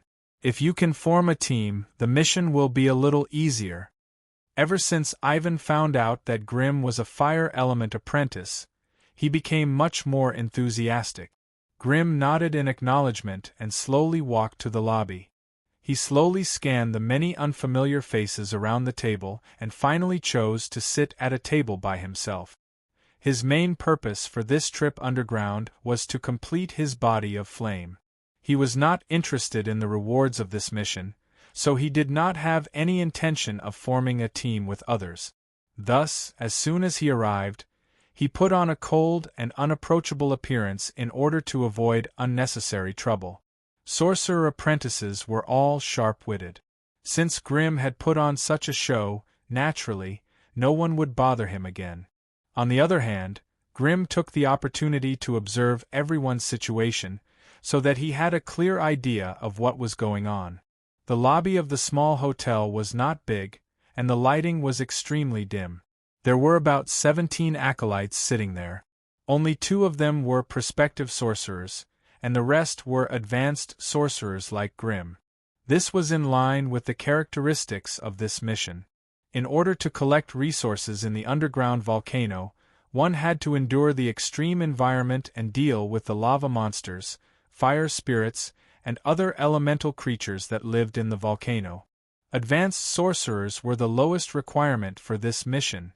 Grim was sure that most of these advanced sorcerers had elemental affinity with the fire element. Even if the rest were not, they were still very confident in themselves. The reason why there were so few prospective sorcerers was purely because collecting resources was a very important task. If they were lucky, they might be able to find a fire diamond mine at the top of the volcano after the lava subsided. However, if they were unlucky, they might end up with nothing even after 3 months. If that happened, not only would they not get the mission reward, they would also have to pay for their share of the mission. Therefore, unless there was a special need, prospective sorcerers would not be willing to try their luck at the underground volcano. After getting a rough idea of the acolyte situation, Grim quickly filled his stomach and went back to his room. He did not go out again. He had arrived early. There were still 5 days before the volcano stopped, so he did not take a single step outside. Even his 3 meals were served to him by the waiter. He used these few days of free time to study the flame barrier. He felt that this follow-up defensive spell was the most suitable for his physique of flame. If he could master it early, he might be able to form a protective flame similar to that of the Abyssal Firelord. At that time, anyone who wanted to attack him would have to endure the continuous fire damage, which was more in line with his sinister mentality of killing his enemies without leaving a trace. During this time, 2 or 3 acolytes had come to visit him, wanting to recruit him into their exploration team, but Grim had tactfully rejected them. Thus, after a few visits, all the advanced sorcerers who wanted to explore the underground volcano knew that there was a guy who wanted to go underground alone. Acolytes who could become advanced sorcerers were not simple-minded. They all understood that anyone who dared to do this was someone who was extremely confident in himself, so no one said anything about it. However, there were still many who were secretly waiting to see Grim's reaction. Soon, the day that everyone had been waiting for arrived. On this day, the rumbling that had been lingering in everyone's ears finally stopped. The gray pillar of smoke in the distance began to scatter, and the volcanic ash that had been falling all day long also began to lessen and finally stopped. Grim, who had been quietly reading in his room, felt the changes in the outside world. He opened the wooden window to take a look, then immediately packed up everything around him and walked out of the room. There were many acolytes who were also prepared. After greeting each other in the corridor, they all gathered in the lobby of the inn. Ivan, who was in charge of leading the team, was already waiting there. After waiting for another 15 minutes, when all 20 acolytes had arrived, everyone filed out and followed Ivan to the foot of the volcano. A distance of 7 or 8 miles was nothing to these acolytes. In less than 15 minutes, they arrived in front of a natural cave halfway up the volcano. 2 quasi-sorcerers from the Jubal family were already waiting there. After checking everyone's pass, they let them in. The cave was not big, only about 20 square meters. It was filled with crisscrossed rock peaks and limestone. This might be a lava passageway that led straight to the depths of the volcano. There were no moss or lichens or the like here, and on both sides of the rock walls there were thick cracks and deep ravines everywhere. Scorching streams of air that could instantly cook a person were continuously released from within. Perhaps the underground lava had just receded not long ago. Even the ground here was still boiling hot. The tunnel was filled with a pungent smell of sulfur. Without special methods, a normal person would only need to stay in this dirty air for a quarter of an hour to be invaded by the terrifying fire poison, turning the trachea and alveoli into blood bags. However, this kind of environmental test was of course not a problem for the acolytes who dared to come here. Each of them was covered in a colorful protective shield, isolating them from outside interference. Grim did not reveal his body of flame, but instead, he added a high-temperature force field to himself. He silently looked around. There were 8 acolytes like him who had added a fire defense, which was almost half of the 20 acolytes. The rest were either of the earth or wind element. There was not a single water element. Presumably, those with affinity with water elements would not be willing to come here to suffer. Compared to other elemental systems, water element was not only extremely difficult to gather in such an environment, but the power and effect of spells would also be reduced by 70%. As long as they were not stupid, they would not come here to be tortured. Now that they were here, everyone was basically minding their own business. A few acolytes who had formed teams gathered together, and the fire element acolytes added an elemental defense. Without saying a word, they went into the tunnel. The remaining heat in the tunnel had not dissipated yet. In such a narrow environment, if there was an unexpected large-scale eruption of hot air, even high-grade acolytes would be in great danger. Therefore, everyone told each other to take care and dispersed into different tunnels in 2s and 3s, disappearing into the depths of the underground. Grim noticed that the Jubal family's acolytes did not follow the outsiders into the tunnel. It seemed that they were more familiar with the terrain here and had more convenient places to go. They did not need to rely on luck like the outsiders. Chapter 126. Compared to the underground world of the gloomy crypt, the lava caves here were much more dangerous. The lava tunnels here were all cracks and lava flowing pipes in the solid mountain after intense geological activity. There was a lot of uncertainty in them. Maybe when you were walking in a red tunnel, you would be burnt to a crisp by a sudden gust of hot air from a crack on the side wall. It was also possible that a single misstep would cause him to fall into a bottomless chasm, into some soul-sucking pool of lava. Although the volcanoes had gradually entered a temporary rest period, intense geological activity still existed in some parts. If the rumbling ground subsided around you, you might be crushed into meat paste by the sudden closure of the cave or the dislocation of the rock strata. Therefore, you had to pay more attention to the stability of the surrounding rock strata while walking here. Absolute safety did not exist. Every apprentice had to be careful to avoid being involved in sudden geological changes. The danger did not only exist in the volcanoes, but also in the strange creatures that lived in this area. Fire spirits, lava hounds, lava monsters, fire lizards, flame imps, flame guards. There were dozens of flame creatures with names, and the unknown creatures were even more difficult to count. These flame creatures lived and ate fire, and they treated this volcano as their home. They built a unique food chain in this lava world. At the top of the food chain was naturally the terrifying molten core giant. They were like a group of extremely intelligent flame giants with terrifying elemental abilities that were no weaker than human wizard. Unfortunately, their lives were too dependent on the environment. Once they left the volcano world, their power would continue to decline.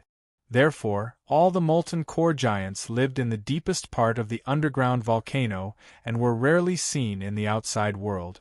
It could be said that the ability of a wizard apprentice was not enough to enter the depths of the volcano world, so it was impossible for them to have any contact with them. In the volcano world, the bottom of the food chain was probably those annoying flame imps. They looked like gnomes, but their skin was crimson red. They did not have flesh and blood, but the product of the combination of a ball of flame origin and some broken consciousness. They moved through the lava tunnels while chattering, looking for areas with dense fire elements. They would also spontaneously attack any outsiders that entered the area, and their method of attack was extremely simple: flame arrows. Once they realized that they couldn't defeat their opponents, they would jump into a lava pool or a stream of flames, and then instantly run to another place. Once a treasure hunter let go of a flaming imp, his surroundings would be flooded by a group of flaming imps in no time. But these flaming imps were so poor that it made one's hair stand on end. Even if you tried your best to destroy them, you would only get a pile of volcanic ashes. There would be no other spoils of war. The flaming imp's price-performance ratio was far inferior to the fire spirit. Although the fire spirits were also at the bottom of the food chain in the volcano world, they could at least get some broken elemental cores by eliminating them. It was much better than having nothing. The Inferno Imp had flame arrows and flame teleportation. If it was in the outside world, it would be a difficult elemental creature to deal with. However, in this volcanic world where fire resistance was abnormally high, their strange abilities were basically useless against other fire creatures. That was the fundamental reason why they were at the bottom of the food chain. Grimm did not choose to travel with anyone else. Instead, he entered a lava tunnel on his own, heading downwards at a rapid pace. There were no straight paths here, nor were there any regular tunnels. Everything revolved around the terrain, and there were many forks in the road. The volcano world was like a super huge beehive. The road inside was bumpy, and there were many tunnels and caves connected one after another. Walking inside, if one did not have a way to identify the path, it was very easy to fall into a maze and die of heat after running out of food and water. But of course, Grimm did not have this problem. As he went deeper into the volcano world, his entire body and flesh became restless, excited by the density of the fire element particles here. Here, even if he did not put up an elemental defense, the hazy red light around him could not hurt him, and could even bring him considerable benefits. But for the sake of appearance, he still had to put up a high-temperature force field to protect his clothes from being ignited by the high temperature here. After all, he was a human, and did not have the habit of running naked like fire creatures. There was no map, and there was no need for one. Grimm did not hesitate at all in front of the hundreds of forks, and went straight into the depths of the underground with large strides. The thing that guided him was the density of the fire element particles in the air. He was not here to search for treasures, but to bathe here, so he went where the density of the fire element particles was higher. The bumpy and winding road might have deceived him, but the fire element particles floating in the tunnel would not. So he arrived in front of a small lava pool without any deviation. This was not the depths of the volcano world, but a natural depression. Hence, when most of the molten lava retreated back into the ground, a small portion of it was left behind, gathering into a small lava pool. At this moment, a group of Inferno imps and a lava hound were gathered there. They were bobbing up and down in the lava pool, happily using the scorching lava to water their bodies. Amongst these monsters, the lava hound had a higher status, occupying almost half of the space. The rest of the fire imps could only squeeze in the other half, not daring to take even half a step closer to the lava hound. Seeing a human suddenly come out of a tunnel, the lava hound with a stronger sense of territory was the first to jump out of the lava pool, blocking Grimm's path. It lowered its body slightly, opened its flaming mouth, and let out a threatening growl. "This is a lava hound?" Grimm stopped in his tracks, his black eyes flashing with blue light as he scanned the internal structure of the strange creature in front of him. It was a flaming creature comparable in size to a tiger on Earth in his previous life. Its body was mostly made of semi-molten lava, and the surface of its body was surrounded by raging flames of scorching heat. When the lava hound opened its mouth to threaten Grim, the scorching lava that flowed from its fangs even eroded the floor in front of it into a small hole. This meant that the lava in its body was more terrifying than natural lava, and the fire element in it was even more corrosive. A moment later, the information that the AI chip had scanned was projected into Grim's mind. Lava Hound, a unique semi-elemental creature of the volcano world. Strength, Intermediate Acolyte. Stats, Strength 9. Agility, 13. Vitality, 10. Spirit, 8. Individual abilities. Rapid Assault, Flame Leap, Flame Breath, Ferocious Bite. Some of this information was obtained from scanning the body structure of the Lava Hound, while others were supplemented from books. As soon as the information from the two fused, all of its secrets were revealed to Grim. Although this Lava Hound had the strength of an intermediate acolyte according to the AI chip, in this special environment, ordinary intermediate acolytes would have a hard time dealing with it. Just as Grim was quickly analyzing all the secrets of the Lava Hound, his silence had thoroughly enraged the other party. The Lava Hound's powerful hind paws stomped on the floor with great force. The Lava Hound's sturdy body pounced through the air and heavily collided with Grim's temporary flame shield. A dull thud resounded. The Lava Hound brushed past the fire shield and flashed to Grim's side. With a twist of its heavy body, it adjusted its direction and pounced once more. At this moment, the 4 deep claw marks on the fire shield had yet to disappear. The Lava Hound slammed into the fire shield once more. This time, the fire shield could no longer withstand the attack of the flame claw, nor could it withstand the impact of the Lava Hound's heavy body. With a bang, it exploded into flaming fragments that filled the sky. Grim waved the Flame Lord's scepter in his hand, and a new fire shield shot out, repelling the Lava Hound that had taken advantage of the situation to attack. Grim furrowed his brows. It seemed like the elementary fire shield could no longer adapt to the intensity of the battle. Even a normal Lava Hound could break it in 2 rounds, so it could be imagined that if he met a stronger fire creature, the fire shield would not be much stronger than a soap bubble. As expected of the improved version of the fire shield, the fire shield's defensive capabilities were at least 5 to 6 times stronger than the original. Grim stood in place and allowed the Lava Hound to attack freely. It took him nearly 10 rounds to exhaust the fire shield to the brink of collapse. After adjusting some of the necessary parameters through the battle, Grim no longer had the mood to play with the Lava Hound. As he tossed out an elemental crystal core, a huge lava python that occupied almost half the space in the lava cave crawled out from the ground.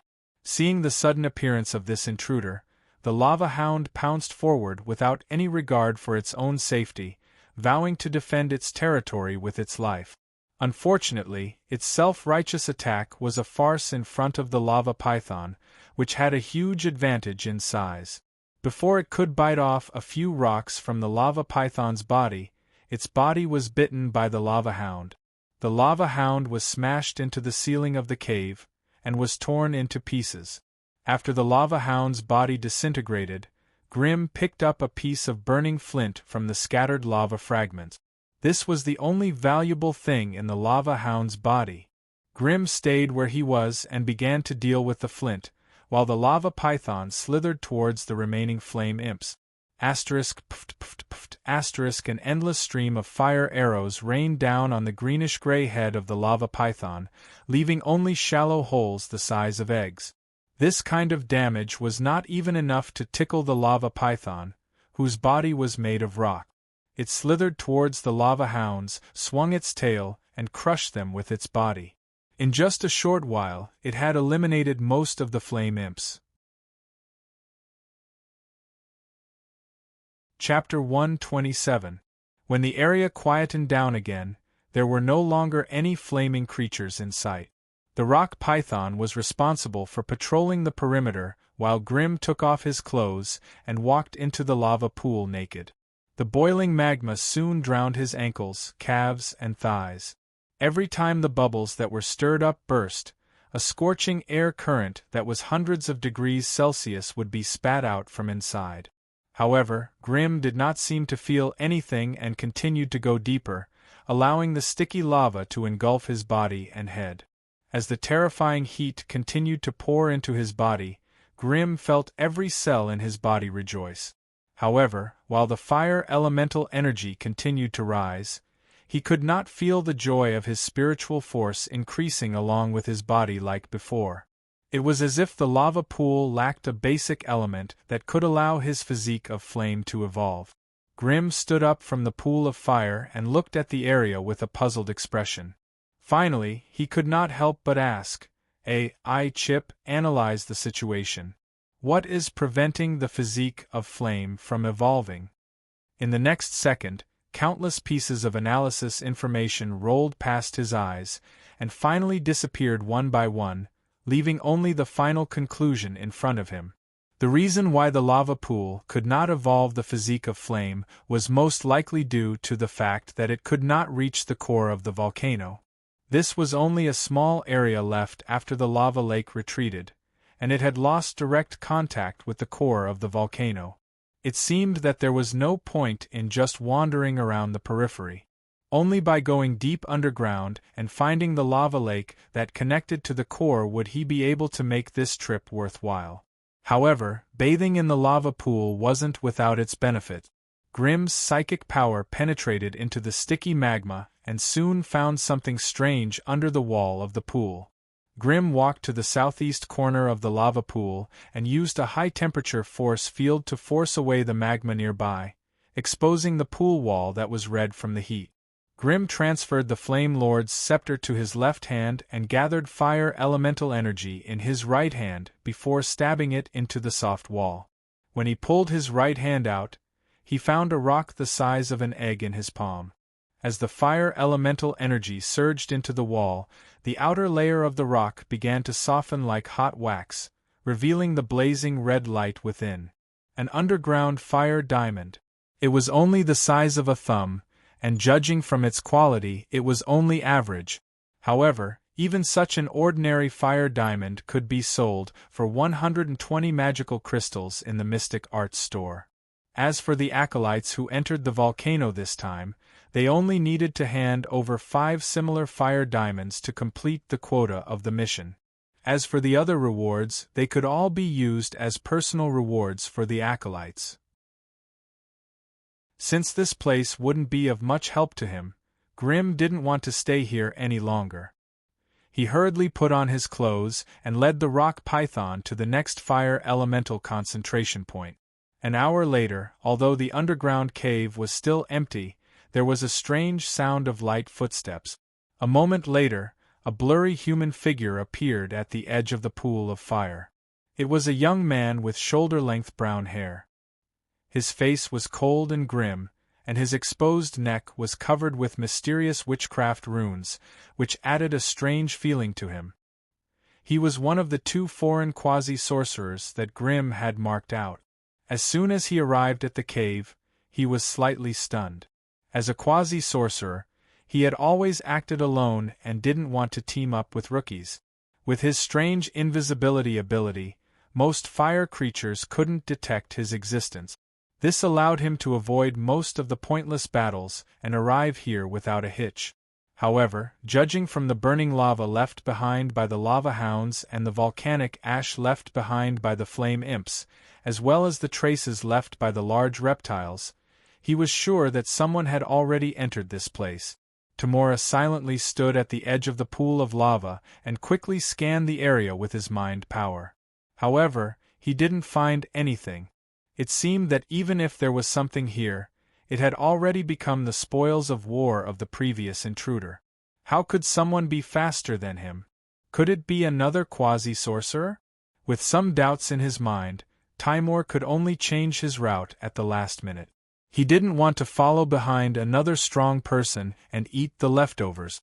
3 months was enough for him to dig up enough magic crystals to last him for 2 years. For the rest of the journey, Grim was no longer as cautious as before.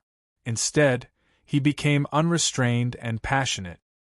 He sat on the body of the rock python that he summoned, allowing it to rush through one lava passage after another like a road roller.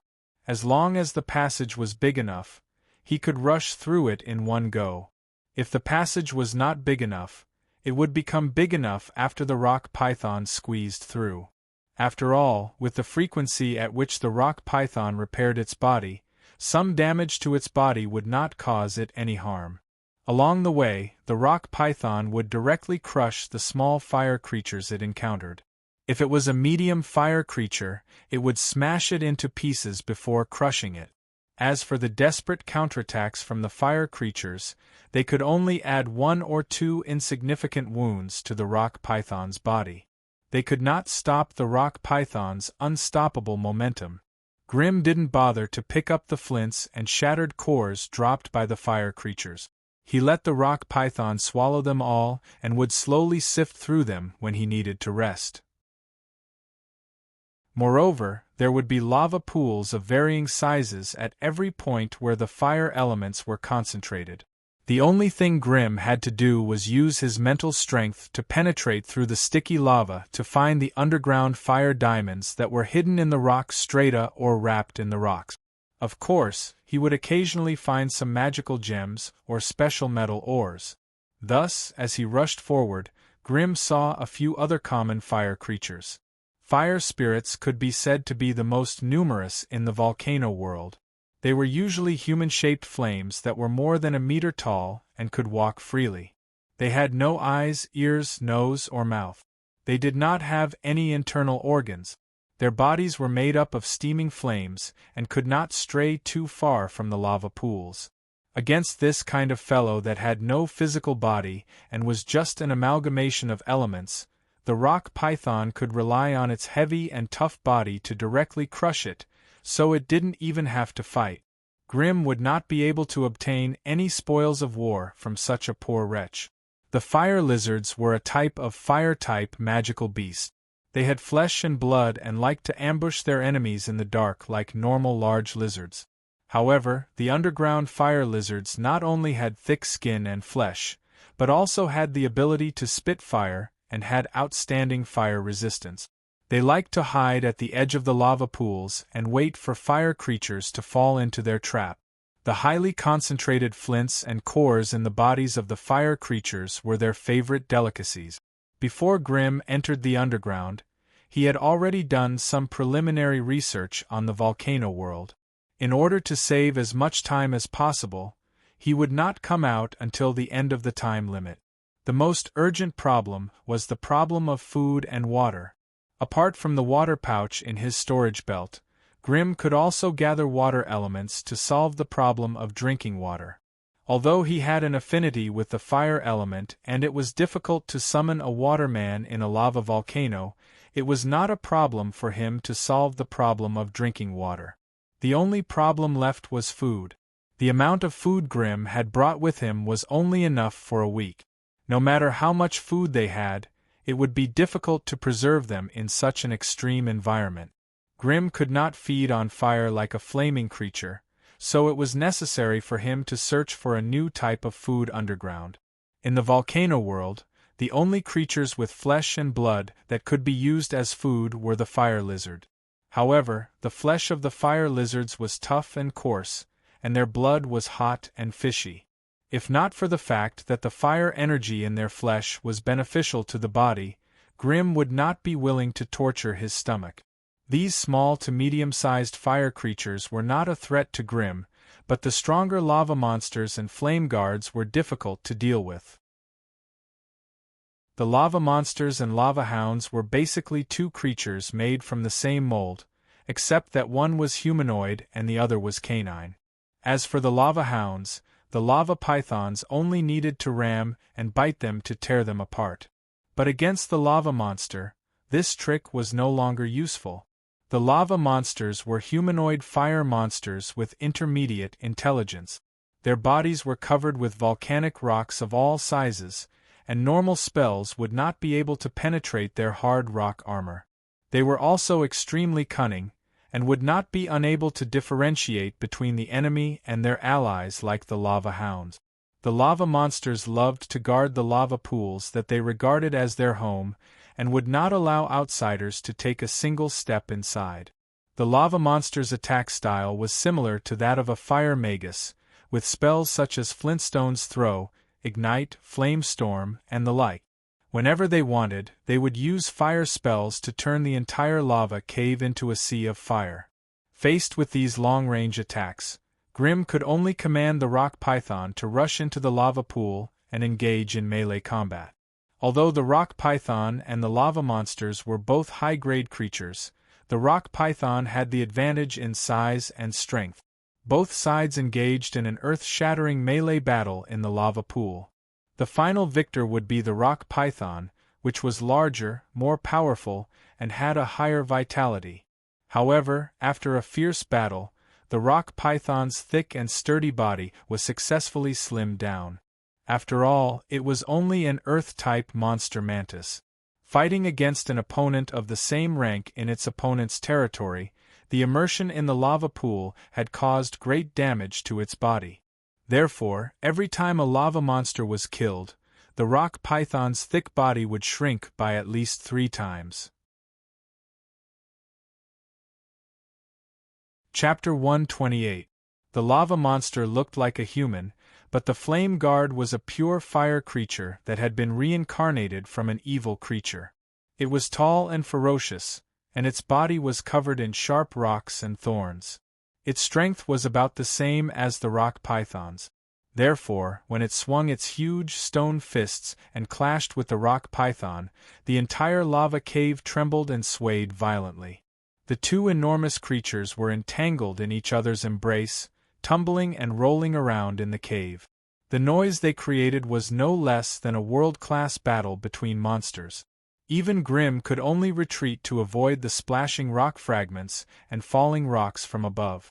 After a few minutes of fighting, the rock python finally showed signs of losing. After all, the rock python's body was just an ordinary rock that had been put together temporarily, while the flame guard's body was made of hard ores and special rock it had collected from various places when it was patrolling underground.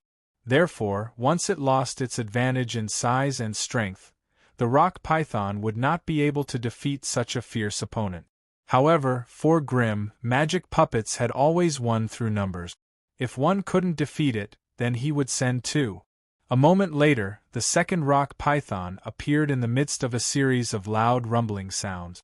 With the appearance of the second rock python, the flaming guards, which had been fierce and domineering a moment ago, were quickly defeated. It could not be helped. No matter how fierce it could not withstand the entanglement of a rock python, which was focused on biting its head. The 2 rock pythons had a clear division of labor, and with their exquisite cooperation, they cut off the flame guard's control over its body. A man without a head would die, and a snake without a head would not be able to move. Although the flame guard had the strength of a quasi-magus, once its core was taken out, its huge body became an empty shell, and it collapsed in an instant. Grim had been searching for quasi-magus level fire crystal cores recently, but he could not find anything that satisfied him. One of the main reasons was that fire creatures were very difficult to deal with. For example, the flaming guard that had been killed had a peerlessly tough iron rock body. Ordinary witchcraft was completely ineffective against it. On top of that, it also possessed a powerful fire elemental ability and a melee ability that made one despair. With these 2 combined, even if a human quasi-shaman came, they would only think of ways to take a detour, and would never fight it with their lives on the line. Therefore, in the face of such a terrifying fire monster, other than official sorcerers, only those peak prospective sorcerers had the confidence to take it down with minimal losses. Only the quasi-sorcerer's core of consciousness had any value on the flame guards. If human quasi-sorcerers didn't have the ability to kill them quickly, it would be a tragedy. Usually, they would only be able to obtain a broken core of consciousness. All these factors added up together, resulting in the scarcity of quasi-magus level fire crystal cores. But now that Grimm had successfully harvested one of the 2 rock pythons, he couldn't help but smile from the joy in his heart. Other than working hard to expand his knowledge of witchcraft, he spent the rest of his time sculpting and polishing his demon puppet squad, working hard to formalize, quantify, and systemize them. The most important advantage of the demon puppet squad was their numbers, followed by the type of comprehensive and elite warrior training. When fighting in different areas, different types of demon puppets could display great differences in battle power. For example, when Grimm fought the flower spirit in the dark cave last time, if he only had rock pythons, he wouldn't be able to directly threaten the flying flower spirit even if he summoned 10 or 20 rock pythons. Therefore, the lightning giants were able to make full use of their advantages of fast movement and fierce long-range firepower. But in today's situation, no matter how powerful the lightning giant's thunderstorm and high-voltage electric current were, it wouldn't be able to penetrate the thick skin of the flame guard. Once elemental witchcraft was ineffective, a lightning giant at the peak of quasi-magus level could not even compare to a rock python with the power of a senior sorcerer apprentice. It was not hard to imagine that in the future, when fighting enemies on the sea, the water puppets would undoubtedly be the most powerful ones. Therefore, the diversity and quantification of battle magic puppets had become Grimm's goal in the near future. Grimm already had a certain amount of demon puppets with earth, wind, and water elements, but he still couldn't build an army of demon puppets with fire crystal cores. One of the main reasons was the scarcity of quasi-magus level fire crystal cores. But today, with this fire crystal core, Grimm saw the dawn of his future army of fire puppets. Hence, under his intentional command, the 2 rock pythons traversed the underground lava tunnels one after the other. When they came across ordinary lava pools, they would pass through them without wasting any more time on the ordinary fire creatures. Instead, they would focus on killing the flame guard.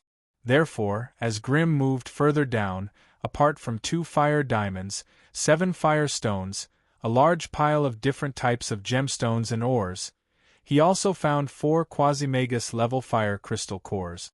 That was what made Grimm the most. After running for 2 days in the Fire Mountain world, Grimm finally went through the shallow layer and stepped into the core area of the underground volcano. From here on, Grimm could no longer be as wild as before, because this was the living area of the molten core giants. If he provoked them, even Grimm, who had a powerful demon puppet team, would not be able to handle it. The newly born molten core giants basically had the power of high-level wizard apprentices, and the adult molten core giants were basically powerful wizards. If not for the fact that they could not live without the endless fire energy of the underground volcano, the wizard continent might have a different kind of wizard apprentice. The adult molten core giants definitely had wizard-level fire crystal cores in their bodies, which were rare treasures that even Grimm drooled over. However, dealing with the molten core giants was not as easy as dealing with the flame guards. Although the flaming guards were powerful and intelligent, they were wild monsters after all. They were often alone and could easily be ganged up on by acolytes. However, the intelligence of the molten core giants was not inferior to that of human wizards. They also lived in the core area of the volcano in the form of large families. Therefore, if you wanted to touch any one of them, you would probably attract the interference of a group of molten core giants. At that time, it would not be the demon puppet team attacking the molten core giants, but a group of molten core giants attacking the demon puppet team. Grimm shuddered at the thought of such a horrifying scene. After entering the core area of the volcano world, the first thing that Grimm saw was the endless sea of lava. It was as if a huge hole had suddenly appeared in the underground space, and what filled the hole was the slowly flowing, red, sticky lava. Grimm had seen many lava pools of various sizes along the way, but this was the first time he had seen a sea of lava. To be honest, when Grimm stepped out of the lava tunnel and saw the still, red lava sea in front of him, he almost stopped breathing. In a huge space that stretched as far as the eye could see, a sea of scorching black and red lava was flowing slowly.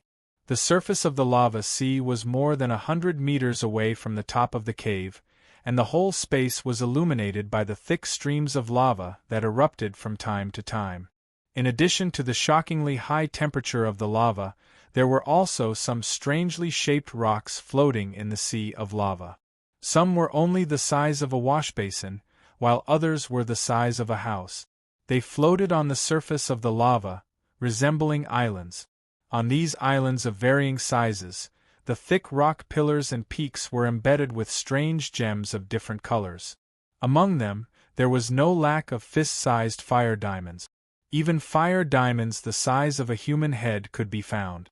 As far as the eye could see, the sea of lava was like a huge treasure trove of magic, lying there quietly waiting for the arrival of those fated to come.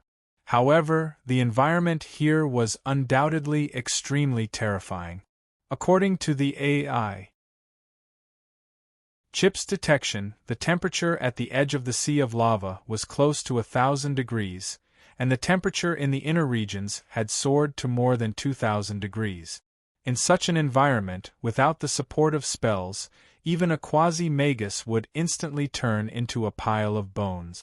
Grim, on the other hand, had to rely on the Flame Lord's scepter and his affinity with fire to control this cruel environment. Otherwise, it would be very difficult to even get close to this area, let alone dive into the sea of lava to train.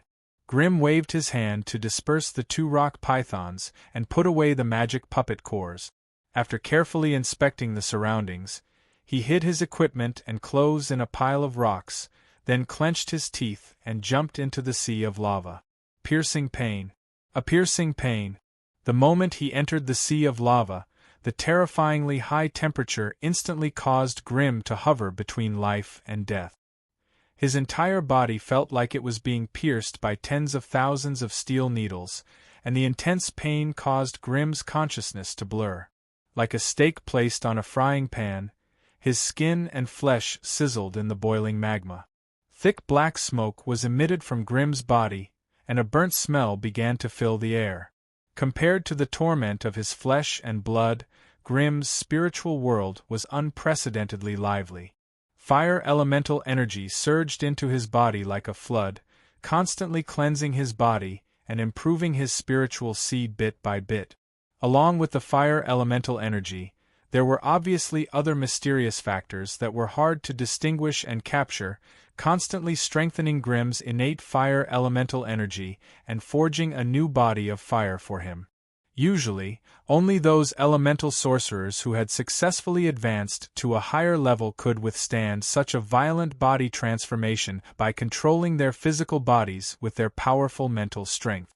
This was also a necessary process for elemental magi to have an elemental avatar.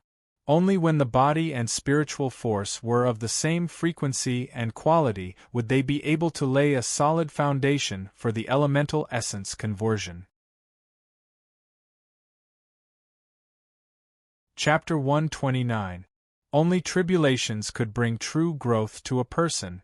The edge of the lava sea was filled with boundless fire energy, and it did not just provide Grim with fire elemental energy. His affinity with fire was like a fish in water here, allowing him to feel the progress of his physique of flame at all times. If not for the AI chip in his mind constantly updating the progress of his physique of flame, Grim would not have been able to endure the burning pain and would have chosen to give up.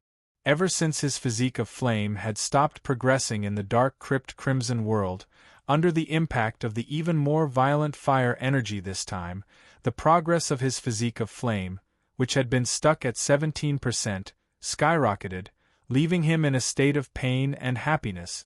18%, 19%, 20%. The strengthening of his innate fire elemental energy also led to the evolution of his body.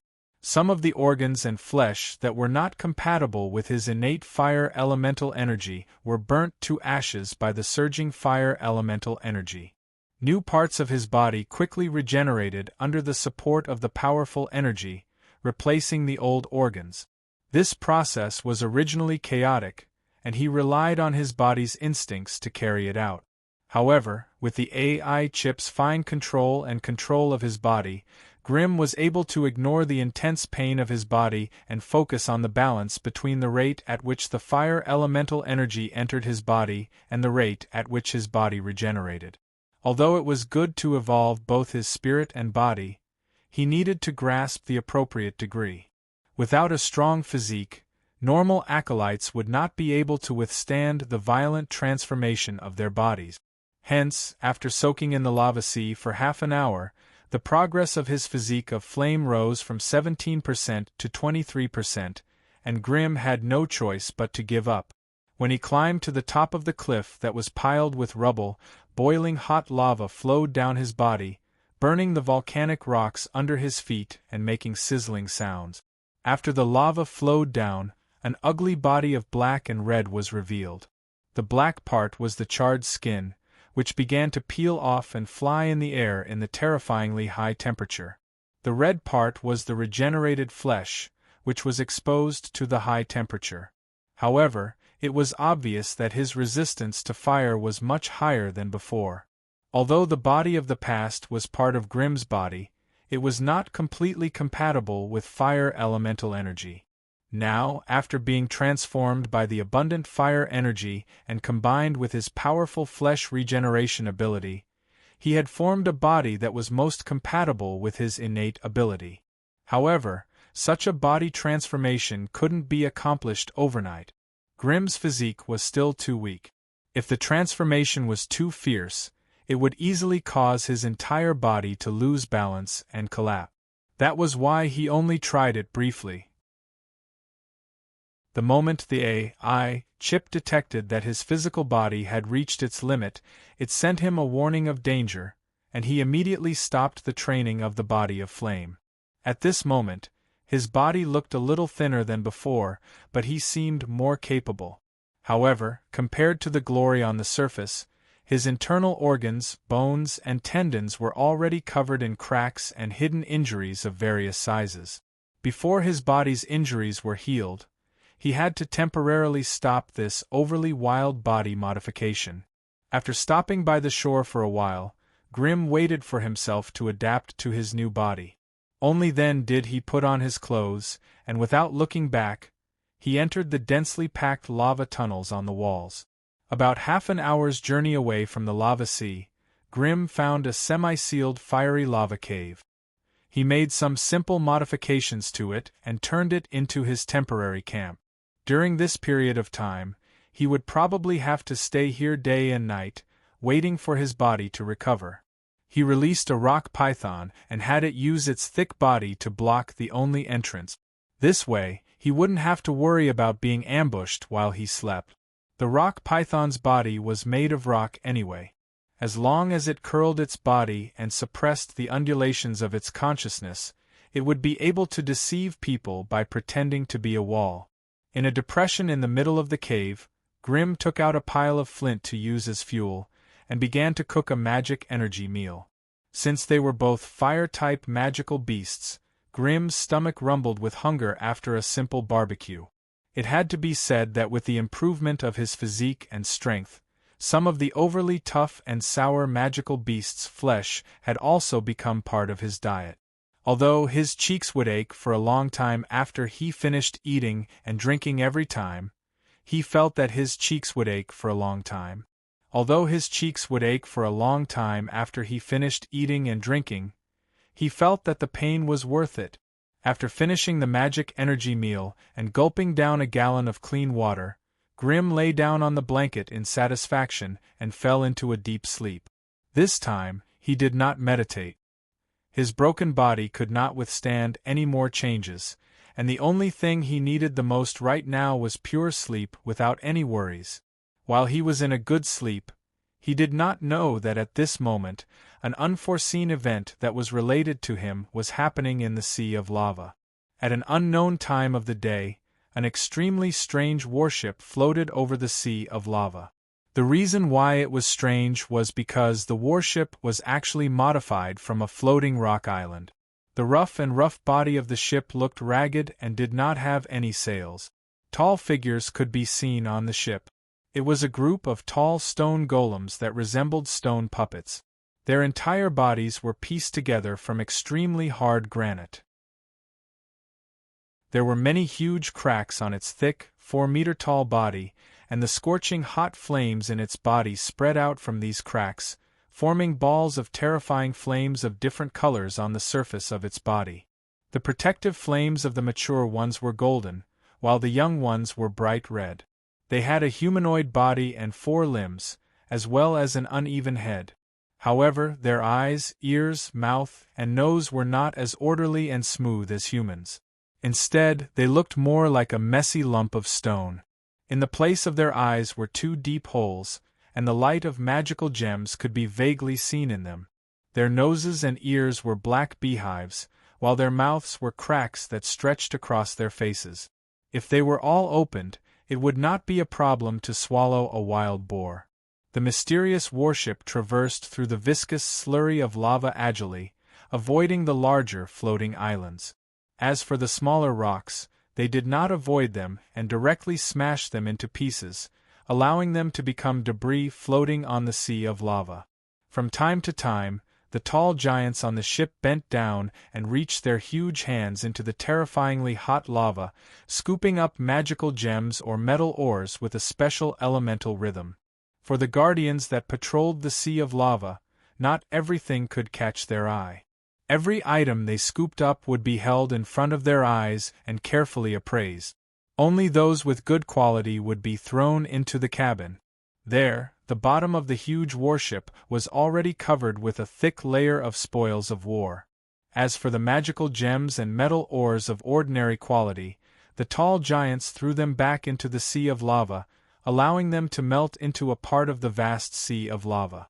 The sea of lava was like a gigantic furnace, depositing all the dregs and waste materials to the bottom and raising the most beautiful treasures to the surface of the sea, waiting for the children of the Sea of Flames to appear. As the children of the Sea of Fire that lived in the volcano world, the molten core giants were the natural rulers of this world. Not only did they have strong individual strength, but they also had extremely high intelligence and a relatively complicated social structure. There were 7 molten core giants on this warship, 2 of which were wizards, and 5 of which were quasi-wizards. This meant that the basic configuration of a lava warship was 2 mature ones and 5 young ones. The entire nest of the molten core giants was on a ring-shaped island in the core of the sea of lava. To prevent human wizards from invading, they also formed 4 to 5 patrol teams that patrolled the sea of lava all day long. Usually, when the volcano was erupting, their life would be slightly peaceful. However, once the volcano entered a temporary rest period, as the water level of the sea of lava continued to drop, the many tunnels that led to their nest would be exposed. Every time this happened, it was usually the time when human wizards would send their minions into the volcano world. The many fire creatures on the periphery were deliberately driven out by the molten core giants to block the path of wizard apprentices. However, many times, some terrifying humans would still break into their home, steal the top-grade gourmet food, top-grade fire diamonds, that they had painstakingly collected, and kill their underage children. Therefore, during the temporary rest period of the volcano, the molten core giants would often be nervous and increase their patrol effort. This time, when the lava warship slowly moved along the edge of the sea of lava, a tall molten core giant standing on the bow of the warship suddenly roared loudly. "Stop the warship! Stop the warship! I smell humans! Stop the warship and check!" With the efforts of the molten core giants, the lava warship stopped near a pile of rocks on the shore. Thump, thump, thump, a few heavy and tall figures leapt onto the shore and began to search for the scent and other clues left behind by the humans. Soon, the place where Grimm went into the sea and the place where he hid his clothes were found. "Arug, it seems that another human has broken into our world. What should we do?" a young molten core giant asked in a muffled voice. One of the two adult molten core giants rubbed his chin with a huge hand and a thoughtful look appeared on his face. In the end, he said decisively, "Send someone to report to the elder and ask him to send more people. We'll leave 3 to find the whereabouts of that human. Since he could break through the fire beasts in such a short time, he must be someone with ulterior motives. We can't let him wander around our world." The other adult molten core giant said, "Then let me take 2 little guys. Those human wizards haven't invaded the sea of lava for many years. This time, it's very likely that it's another wizard apprentice. I can handle this kind of team." After the giant captain named Arug agreed, the molten core giant raised his huge hand that was surrounded by flames and shouted softly, "In the name of the great Lord of Lava, my slaves, awaken." Following his loud roar, the heat waves in the sea of lava not far away surged. 20 to 30 strong lava hounds crawled out and crowded in front of him. "Go, my slaves, find that damned human for me." Hearing the command of the son of the Sea of Flames, these lava hounds raised their necks and let out a sharp howl, rushing into the complicated lava tunnels. You're tuning in to the Phoenix Knights YouTube channel. Don't forget to subscribe and join us on this journey to catch the most captivating stories.